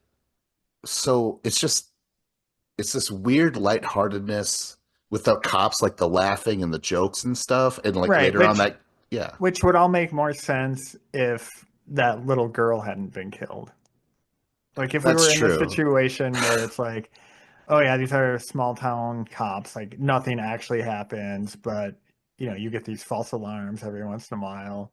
You could see why they'd be more lighthearted about it. But yeah, the fact that there was an actual murder makes the tone seem kind of off. Yeah, very odd. Like, I guess like when I heard him asking like, "Oh, did you see or did like Claire see anybody else, like any other guy?" I just felt like they were just having him try to be like an inquisitive cop, asking the right questions, trying to show that he's not like Nash, he's not like a doofus or an idiot. Like he's actually trying to be thorough and good at his job. So he's just asking like random, follow up questions, just to make sure, like, kind of look under any like, looking under every stone or whatever they call it. There's some, I don't know what I'm trying to say. I'm tired. Uh, okay, so I have to mention because this is where Graham, this is the guy who's going to be in the phone companies for the rest of the movie. He's like, "Okay, girls, I tap the phone, so when you get a call, the same call will go to the police station as well as I can listen in at the company, and then I'll run through that maze and find it, right?" But then he asks, like, "Is there any other phones or whatever?" And they're like, "Yeah, it's upstairs." But that's when Lieutenant Fuller cuts them off and says, "Yeah, but it's a different number and it hasn't been any calls on it." So I I was thinking, like, we've never actually seen up to this point the POV guy actually calling. Even though he's doing the same voices, we never actually see him call. And it's just, I don't know. It's so odd that it seemed like he was so dismissive. And actually, when he did that, I was like, "Oh, why? Are you in cahoots with POV guy?" I don't know. It raised an eyebrow when he said that. Yeah, So Uh, was Billy using that other phone, Mrs. Mack's phone, to place these calls? exactly. That's what my big question is. Because Mrs. Mack, where was she the whole time? I mean, it must be, right? Otherwise, why would they even have the concept of two different lines in a phone? And like, I'm trying to remember, like, growing up with a landline, you couldn't call your own phone number and then have it ring and pick up and talk to each other. Like, I was truly trying to like search back in my mind. I feel like you could dial your number, and then if you hang up right away, it would ring, but then you would pick it up and there would be like dial tone. You know what I Oh, mean? Like it yeah. wouldn't be like a connected phone call. I agree with that. Yeah, because I remember when we got, like, as kids, we got a second telephone, and then we would try and do that stuff, and we could cause the other phone to ring, but yeah, you were not connected though. So I think in the logic of the story, the police aren't considering the call coming from inside the house. They're just like, is there another phone? Yeah, there's another phone, but nobody's been calling it, so it's who cares? Um, Like it'd be like if I was like, "Oh yeah, we have a second phone line that we use for our dial-up internet, but nobody's been calling that line." um, I think that's kind of the gist of it. well, I just wanted to add, finally, Lieutenant Fuller's like, "Okay, girls, come over here." They're by the window, and they're like, "Okay, across the street, we'll have a cop in a car." Sergeant Jennings is what he's called. So Fuller drives away, and Peter emerges from behind the tree in just a sweater because he, left in a huff. He threw his coat. Remember that when he, for some reason, wanted to scare her. So yeah, he's outside in the cold the whole time. A cop across the street. So I don't know. Peter's sneaky the entire rest of the movie. So after Fuller leaves, this is when finally Phil starts to sob. She thinks something's wrong because she actually says, like, "What if?" No, she's like, "I know Claire is dead. I just know it." And Jess comforts her, and Phil says she wants to go to bed. Um, oh my God! In the attic, the POV person is again with Claire, and he says Yeah. to fetch a rabbit skin. that same little song, but he starts to cry. He's so much more unstable now, you know? I don't know, like, did you guys think, Yeah, like so you briefly mentioned before, like what is it about the house mother that, really set him off or whatever? Like I wonder, is it like the the mother figure, like, an ooh, older yeah. maternal woman, if that like set him off, whereas like, you know, the young college girl did not. Yeah, because he seems to acknowledge the girls as Agnes, but he doesn't really do that with the mother, Mrs. Mac, Mhm. motherly Mrs. Mac. Yeah, Um, it kind of gave me like Psycho, the movie Psycho, those kind of vibes where like he's got mother issues, mommy issues. yeah, for sure. Okay, so now he's going to be he's lowering down from the attic, and he opens the door to what's her name's Barb's room, and that's where you see the Yeah. unicorn and stuff. Then you hear a loud gasp, and Jess runs in there, and she's having an asthma attack. But what freaks me out the most is she's like, I had a nightmare that a stranger was in my room. It wasn't a nightmare. That she Right. actually seen it in a way. That's happened to me. I remember lying in bed and I thought this was the dream, and I look up and there's a bat hanging from the ceiling. And I remember looking at it and looking at its eyes, and I was like, "Oh God, this is horrible." And I remember like trying to cover up with a blanket as fast as I could, but I was moving really slow, and I felt it like land on the blanket, and I went to bed. The next day, my roommates are like, "Dude, there's a bat in the house that flew out of your room." I'm like, "No." It was horrifying. The bat is coming from inside the house. It was so horrible. Oh my God. That is under the blanket. So yeah, she helps Barb get her inhaler or whatever, and then but she's distracted. She goes because there's caroling kids while fucking what's his Singing name? "O Come All Ye Faithful." Ah, classic, right? And they're very good singers, I gotta say. Nice harmonies. Like I was impressed. If carols It were, was top notch. It was yeah. just like even Jess, like she couldn't slam the door on him. She's like, "Oh, it was good. Gotta hand it to him." Do you pay carolers? Because she gave them money. I've never been caroled at, so yeah. So Yeah, I'm not sure what the custom is. I've been a caroler back in my church days. We'd go around and sing for like I guess we call them shut-ins, like the old people who never leave their house. Oh wow. You would just go and sing for them. Um, Not expecting any cash from them, I gotta say. But I wonder, yeah, if there are carolers who are like fundraising or something and they sing and are like, oh, give us money for Salvation Army or whatever. I don't know. That might be a thing. Um, okay, so while she's being sang at, that's when POV goes back to Barb, takes the unicorn, and fucking stabs her. But like, no, before he does that though, you see his crazed eye.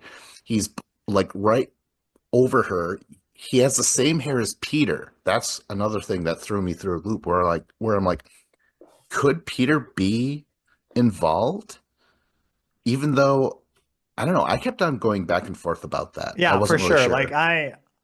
I until honestly that the end of the movie, I'm like I was not 100% convinced it wasn't Peter all along. Yeah, I kind of thought it could be because just watching it, hearing like the mumbling over the phone of like the crazy phone calls, he would at like one of the first phone calls he was saying like whore, cunt or something like that. Then he was talking about a baby randomly. And then I'm like, shit. I'm like, is he like referencing the fact that his girlfriend is pregnant and he's pissed off about it? Like, I don't know. Like I was thinking that it could be like the plot lines kind of merging together. Yeah, Yeah. for sure. And like the next phone call, um, wait, like the phrase "just like having a wart removed" Yeah. is said over the phone. Yeah. Yep, that was it. Oh, okay. So, but I do have to mention before he kills Barb, this is telling, I think, and this is where I kind of figure out what was going on or what the all that weird voices was, because he's standing there, has the unicorn, and he's like, Agnes, Agnes, it's me, Billy. It's all right, Agnes, it's all right. And then he's like, pretty Agnes, don't tell what we did. And then he keeps saying Agnes, trying to wake her up. And when she does wake up, he fucking stabs her. And he's like moaning while he's doing it or something. He's making these weird noises while he's killing Yeah. her. I was like, I'll say this so many times. I was disturbed. Like this guy affected me way more than Freddy Krueger or Michael Myers, where I'm like, God, like I don't like when he speaks. It freaks me out. And that eye is crazed. Like that's Yes. nuts. Okay, so the carolers, they finish, but the woman shows up, and she's like, "Okay, get him in the car," and she tells um, Jess, she's like, "They found a woman or a girl dead in the park," and she's like, "Yeah, I heard." So the reality of the show of the movie, where people are still hearing about this and they're talking to each other still, it really slows the movie down to where it's like it almost feels realistic. Like there's no reason for them to tell Jess that there was a dead girl in the park. We already know that as an audience. It just makes the world feel a little bit more real, you know? Hmm. So finally, they do get a call. Both the house and the station and the phone company answer, and it's okay. So soft sobbing. Then it sounds like a baby crying, and it says, "No, Billy," and a man's voice says, "Tonight." It's fucking weird. And then there's whining, and then it's a woman voice like, what your mother and I must know is," and it's like, that's weird. The woman is repeating the man's line from earlier. That was the dad asking before. Now it's the Hmm. mom asking. And then it cuts to something. I think it's Graham wandering through the lines. And then the voice says, just like having a wart removed. And that's when she's like, oh my God. And then I think he hangs up on her. I don't think she hangs Yeah, up I on don't think him. she hung up, but she definitely was not in a frame of mind to try keeping the call going. Like Yeah. she wasn't like engaging him at that point. She was just like shocked. Yeah. Oh my God. So frustrating because, okay, so Fuller calls and says, hey, we couldn't get him. You have to stretch these out longer. And when I heard that, like, I wouldn't want to do that. Like, I hate this voice. I hate Yeah. it because I actually started to feel nervous because I'm like, great, now we're going to have an even longer call with the guy to finally track him down. I was dreading that scene, I'm dreading that call. But he says, he's like, Jess, when you said, oh my God, did you recognize something? And Jess says, no. It was just, I think it was just kind of getting to me. And that, so right away, I'm like, no, what's going on? Like, I was screaming Billy in my head, even though I was confused. Actually, I was thinking he overheard the conversation. Like, isn't that the actual explanation, though? Like, Yeah, it yeah, must be. Yeah. yeah. But it's not clear at the time. Like it's like, oh, like, is this actually Peter on the phone? And why doesn't he stop trying to be a pianist and go into voiceover work, right? That'd be great.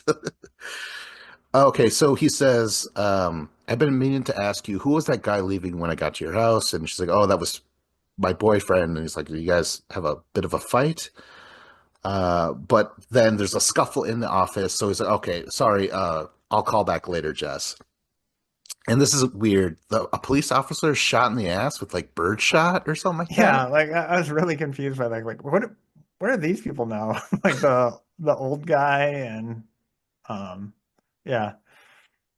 Well, they introduce like this is very unconventional by not just a horror movie, but like any movie. Remember those guys with guns knock on the door like, "Hey, we're here to catch the killer" and shit like that, right? It's like you're introducing characters far too late in the movie. It's so weird. But I actually like that. It makes the world seem not like a horror movie. Like this stuff could happen, you know?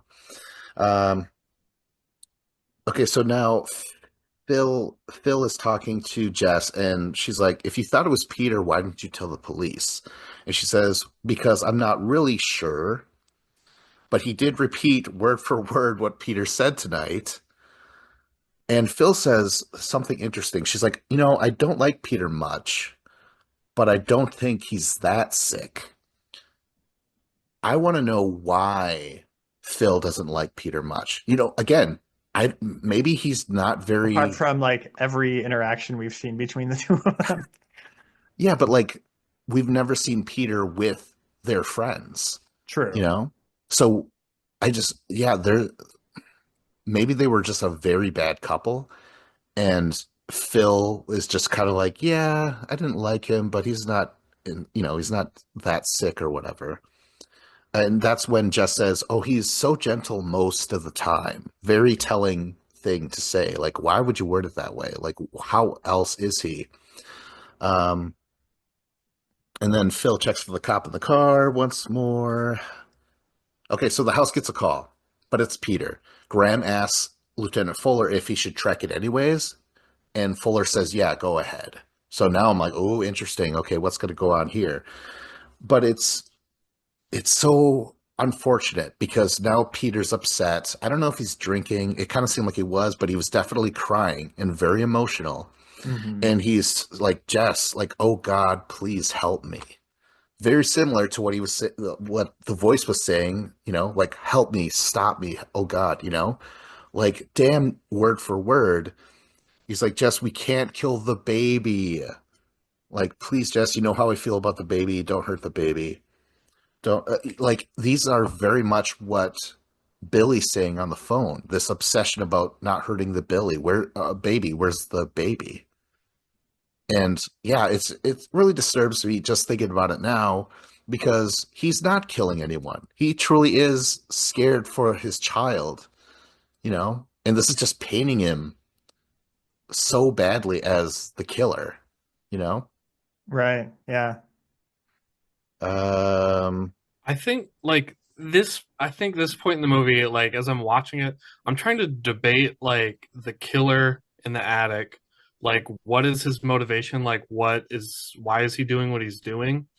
And like starting with like Barb's scene where she gets killed and there's the Christmas carolers downstairs and we're hearing all these creepy, weird voices coming from the killer's phone calls. I'm starting to think in my head, I'm like, is this like demonic possession or something like ooh, that? From like, like in The Exorcist, when someone's possessed and then they're all like, suddenly someone else's voice is coming out of their mouth. So I was kind of like, it was because, I don't know, with the Christmas carolers, it was like, oh, that's, like children's innocent voices outside. Meanwhile, like right upstairs in the attic, there's a murder happening, and they're so close yet so far. It was just like the duality of man. It was just like good and evil, and I was like, and so like.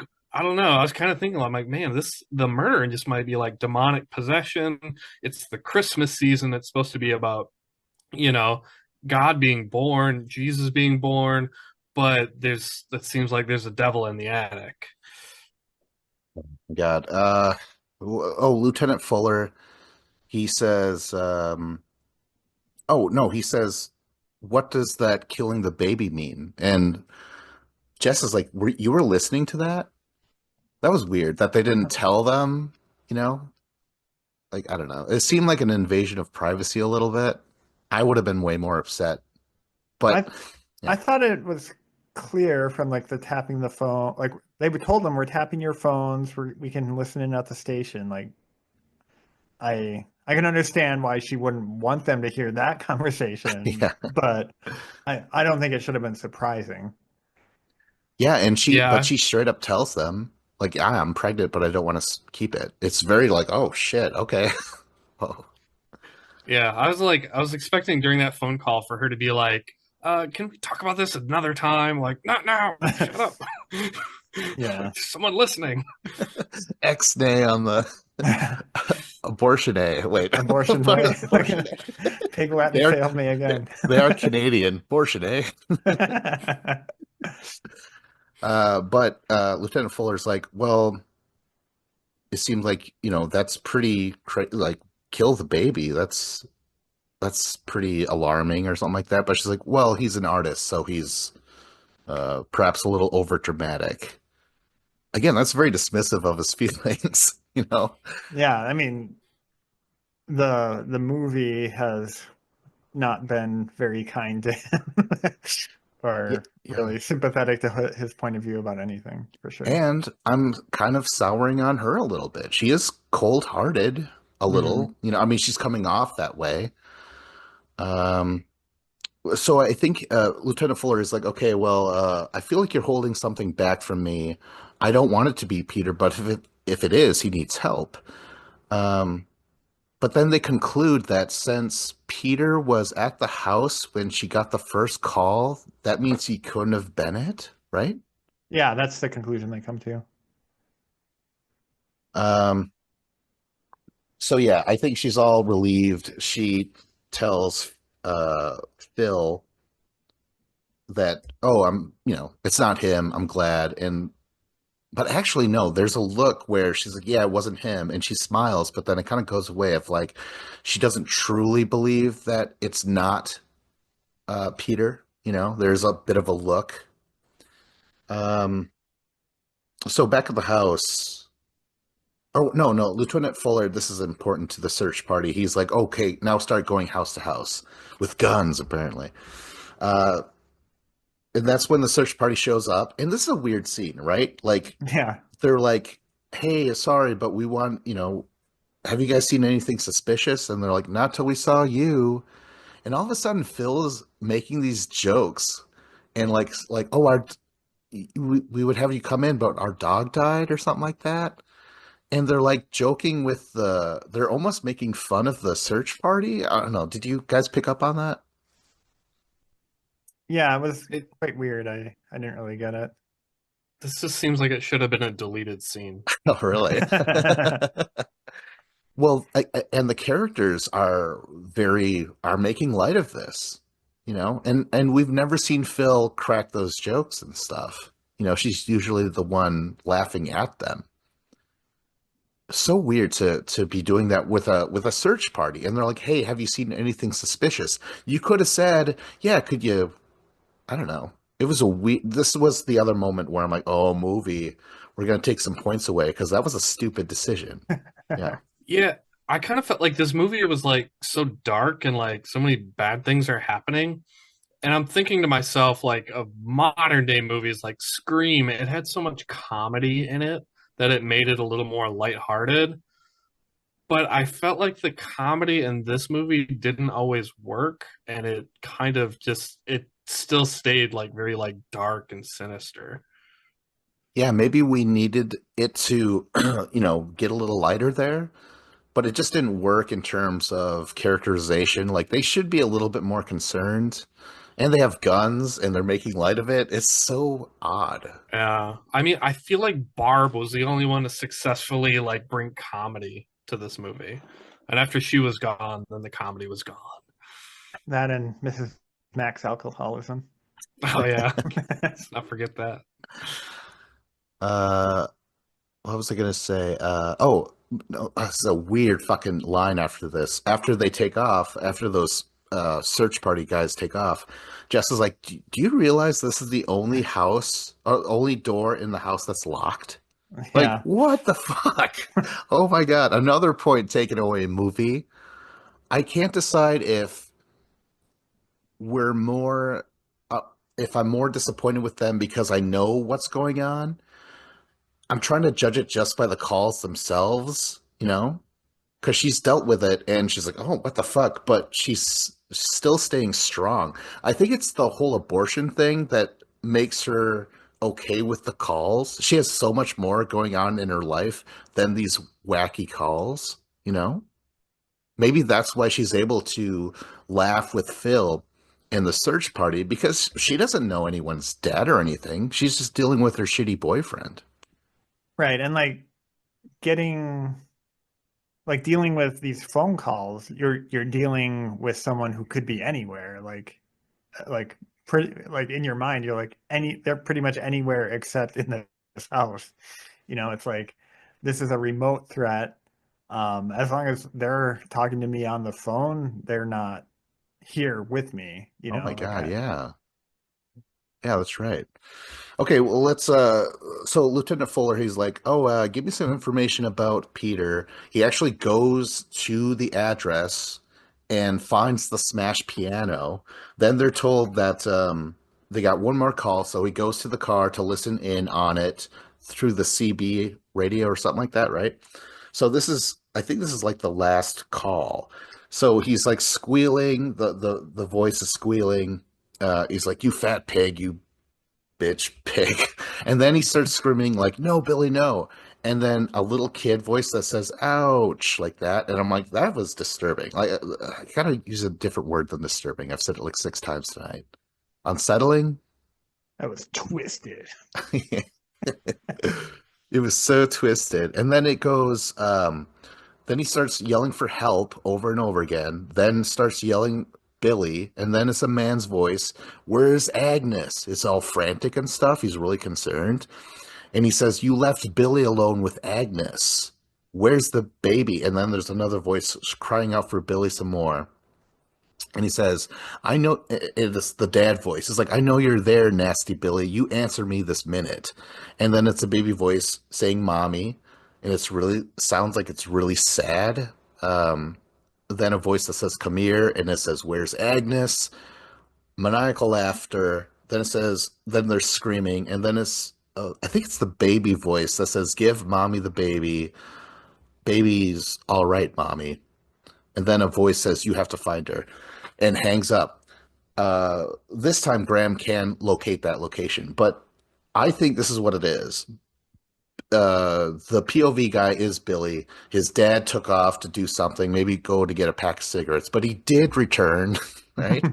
And I think the kid or Billy, he killed his sister. I don't know if it was I think it was a baby sister. And then all that voices is what he remembers during that day when the dad came back and might have beaten him up for killing and stuff like that. It's just very disturbing, but I think that's what it is. It might have happened years ago. I don't know, but it's Okay. twisted.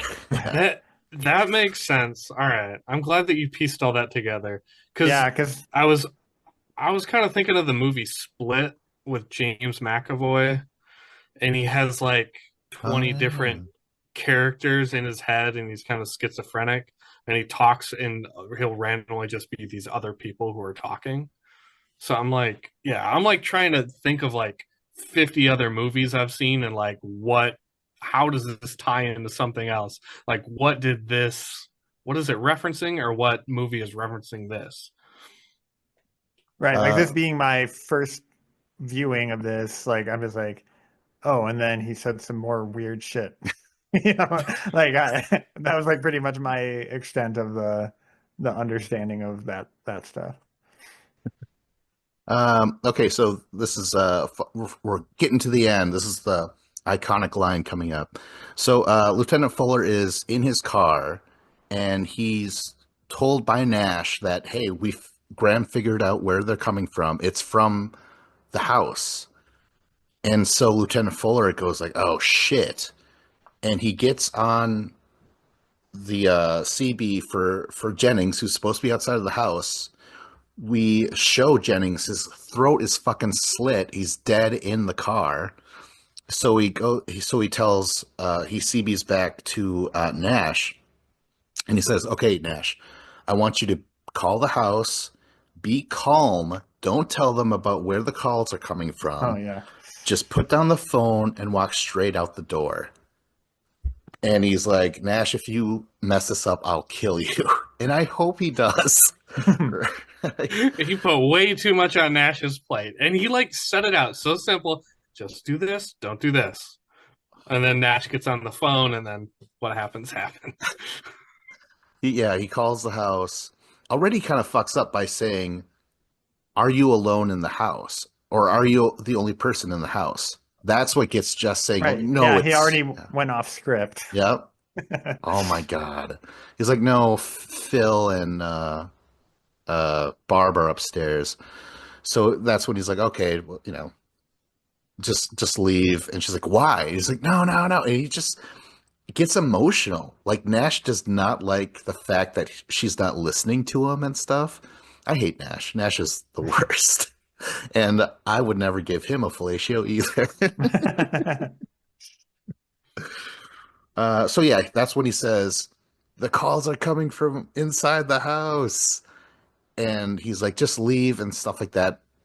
Don't go upstairs. He's crying. He's like yelling at her over the phone and she drops it. And this is like one of my favorite parts in terms of acting for Olivia Hussey as Jess, where she's crying out for Phil and Barb. Like she's scared for them. It's not screaming because the killer's right in front of her. She's crying out for her friends.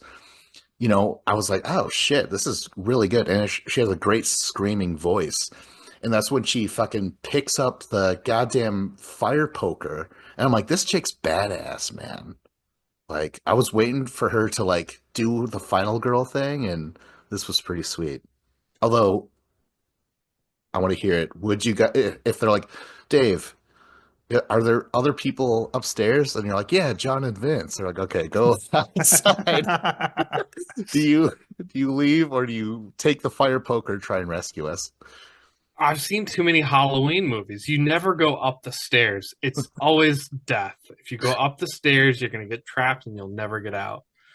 I would do her thing and just kind of holler up the stairs like, John, Vince, help, or come down here. And Help! then it's like, You help well, me. That'd be a great way to do it. Like, help! I need help, anybody. But yeah. John, what about you? Are you I would walking out the door? I would follow the officer's advice. Bastard. No, in reality, that would be a tough decision to make, though. Like, if your friends are up there, and but like, oh man, do you assume anyone had died at that point? Like, Claire is missing, but like, do you That's true. are you afraid of murder at that point? Or yeah, it's a good thing to think about. You know, part of me feels like I would have got out the door because I know a cop is like right across the street, and I would have said, "Hey, take out your gun, go save my friends." So yeah, Yeah. maybe I'm not a final girl like you guys. Or no, wait, none of us, none of us. No, we're all more cowardly than Jess was. Okay, so she goes to Barb's room and it's locked, so she barges in there and she fucking sees her two friends, Barb and Phil, like in a pile together, a bloody pile. It's so gross. But this is one of the freakiest things in the movie is where you could hear him say like Agnes, and she looks and you could see his crazy eye through the corner, like through the door, the slit of the door, and he's so close with just that door between them. That was freaky as shit. I almost screamed out loud. It was crazy. But yeah, she that's where she pushes the door and he starts yelling like a maniac. Like no more voices, but he's using his man voice. It's like like it's like whoa, did you hurt yourself? Like it's a whole he like went crazy, but dialed it to some other station where he's like using his regular voice now, and he's more aggressive and stuff. Like she tries to go out the front door, but it's stuck and broke, because they've been meaning to get it fixed. And she hides in the basement. And when he's smashing that door, he's using this more aggressive yelling and snarling. You know, that's pretty freaky. Um, what next? Next. Okay, Yeah, so so she yeah. slams the door on him and she runs downstairs. But that dang door won't open. It's like stuck shut or whatever. Uh, Um, okay, well, yeah. and So she in the basement. Should we talk about the basement now? Yeah. shadows outside. I could have swore I heard some mumbling, like that was him, like that was POV guy out of the window. And well, shit, we should remember though, he's smashing on trying to get into that basement door and he can't. Then you hear him calmly walk away and go out the front door. So he is outside and I think that is him one of the times outside of the windows, but then Peter shows up. But why is he at the windows? Yeah, like Like, how does he why would he be there? Why would he assume she's in the basement? Like yeah. that's all very weird. And meanwhile, like the I don't think we mentioned this earlier, but the detectives went to that where he did the piano recital and saw like the smashed up piano and stuff. So like, they that's just more evidence how unhinged Peter is for his own reasons. Well, eventually it is for sure Peter because he's like, you could hear his voice, right?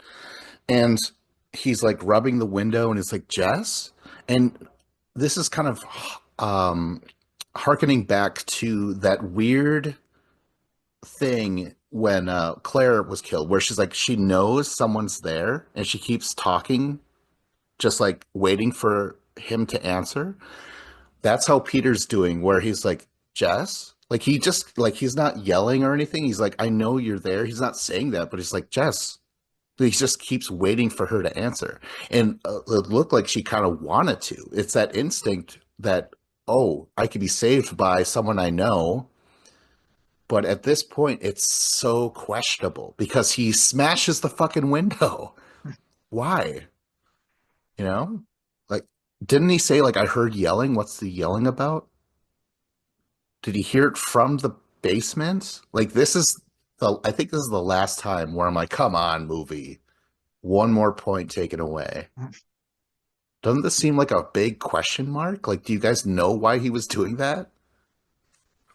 No, yeah, like I mean, other than because the movie wanted you to think it was him doing everything, but um, I don't understand how he got there, why he was acting that weird and all that stuff. Well, I think he's been outside a lot, you know, just waiting around. Although I don't, oh my God, they tried to track his phone call and they never did. I'm curious where he did call from. Hmm. Shit. Okay, so anyways, the cops arrive. They see Jennings dead, it's throat slit in his car, and they hear the screaming because Peter already spotted Jess, and he's just like talking to her and walking up to her and stuff. Then you hear the scream. They kick in that blasted basement door, and they spot fucking Peter bloodied and dead, eyes open, his lap in Jess's or his head in Jess's lap, and she looks like she's dead, but she's not. She kind of like is her Yeah, eye? slowly like opens her eyes or whatever. Yeah. Yeah. But then next scene, they put her under. Did they not want to hear all of what she had to say? You know, because Yeah, she's like asleep in the it seems like bed. she just was in shock and then wakes up like later in her bed and everyone's like standing around her talking. She did just Yeah. kill someone. That's fucked up. Like, did they put her like into a medically induced coma or something? And they're like, you're not going to be able to talk to her until tomorrow afternoon. Yeah, that's right. That's what the doctor says. And he said he's like, I'm gonna stay with her this entire time. They're also Lieutenant Fuller's like, I should have known it was that Peter kid. So did she give any did she talk to them at all or was she out the entire time? Yeah, we don't know. I think she was out, like, I felt like she was just out the entire time and they didn't get any answers out of her. So the doctor was gonna stay with her, but then that's when Mr. Harrison it goes into shock. He just knows that his daughter has to be gone now. And so the original plan goes out the window. The doctor takes off, Lieutenant Fuller takes off to get the press out of there and stuff. Everyone like leaves her, and there's even a cop that's like he's gonna walk in on that room, but then someone's like, "Hey, get out of there!" And he turns off the light and takes off, leaving one cop outside. Right.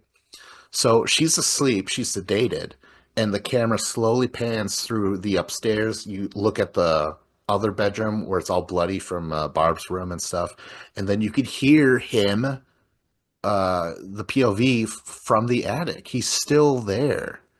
So, and I think he's saying like, "Oh, Agnes" or whatever. He's still talking about Yeah, and like Agnes. the other bodies are still in there, like the Claire and Mrs. Mack. Yeah, like you check the basement. Why not check the attic? I don't know. That's one last final flaw with the movie where I'm like, is this a good movie? Or like, I think it is, but there's frustrating decisions. But is it all on the cops? You know, it's all on their fault. I They're mean, not doing a a good lot of bad job. cops out there. Yeah, look Yeah, at but like Nash. Damn it. at like any crime investigation show, there's always cops that overlook something and they miss some obvious thing where it's like, how did you not notice that? That would have you would have figured it out from the start. So it kind of makes sense in any type of movie where you're like, yeah, they just overlook some stuff. So the last shot is from the attic, looking into the attic from the window. Then it zooms out, and there's one solo cop there, and then the phone starts to ring. Right, starts to ring and ring. And at first, I'm like, no, that means Jess is dead. She's gonna get killed. But then I was thinking, well, it's not like POV knows that she's there. He's just chilling upstairs. So there's a chance that she's safe. I don't know. That was my one hope. Yeah. What do you guys think? Is she gonna get later I, killed? honestly, I didn't put too much thought into that. I just basically thought about the reveal that okay, like it wasn't Peter. This guy is still there and on the loose. I guess I didn't put too much thought about what was going to happen immediately in the aftermath. Oh. Yeah, overall though, I recommend this. I think this is worthy of a watch. It helped build the slasher, and like I was saying before, there's some really dumb slashers out there and horrible characters. That there's no characterization at all. I think this is the opposite. I think all the characters have a lot of scenes and are fully realized, and it's done unconventionally where characters pop in where they shouldn't. It just made it seem less like a horror movie and just more like a movie where horrible things are happening, you know? Yeah. So I recommend it. What about you guys? Yeah, definitely. I'm glad I watched it, and like I said, I would have gotten to it eventually, but I'm glad we did it for this. Um, yeah, it is interesting being, like the proto slasher that just they hadn't nailed down the formula yet, and they took a lot of the good aspects from this, and honestly, they missed some of the good aspects from this too, like in future slashers that um they could have pulled off from more even. Yeah, it was really good. I liked it. It was like the tone of it's super creepy and just like kind of sinister. Just because it, I don't know, like almost like snowballed a little bit, like the bad stuff that's happening in the movie.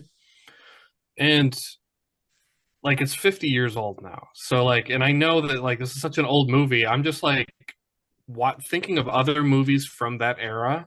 And then I'm also thinking of all the movies that are made since then and like how like it's kind of like, the butterfly effect, how certain things have been influenced by that. Because like even just watching it, there's like a million movies going through my head watching this movie where I'm just like seeing all the sorority girls. I'm like, oh, this kind of reminds me of the movie Grease. I'm like, oh, that's what's her name? I don't remember her name, but and I'm just like, oh, that's so and so, and that's so and so. I'm like, oh, this kind of reminds me of that movie, and then even from that, like the whole kind of tone of the movie kind of reminded me of like Rosemary's Baby, where everything in that movie, it was just like kind of totally normal for like the first, it was a little eerie and weird, but it was basically normal for like the first 45 minutes of Rosemary's Baby.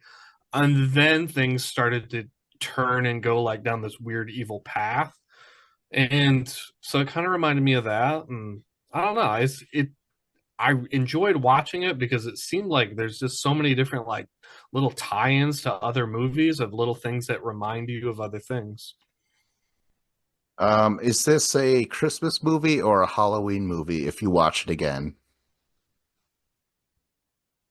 Ooh, that's a good question. I mean, it clearly is a Christmas movie and has Christmas in the name, but it's um it doesn't put you in the Christmas spirit. I agree. I think it has to be Halloween. Yeah, man, I'll totally watch this next year. I think this is like, another go-to movie. And again, I didn't really expose the pig that I am by gushing about Olivia Hussey too much. That's good. But I think she's very attractive. And I thought she was awesome in this movie. So, yeah. And you know what? Honestly, I didn't watch this movie for the longest time because I thought from the commercials or whatever, I thought Olivia Hussey was going to be the opening kill. And I'm like, oh, what's the point? That's a waste.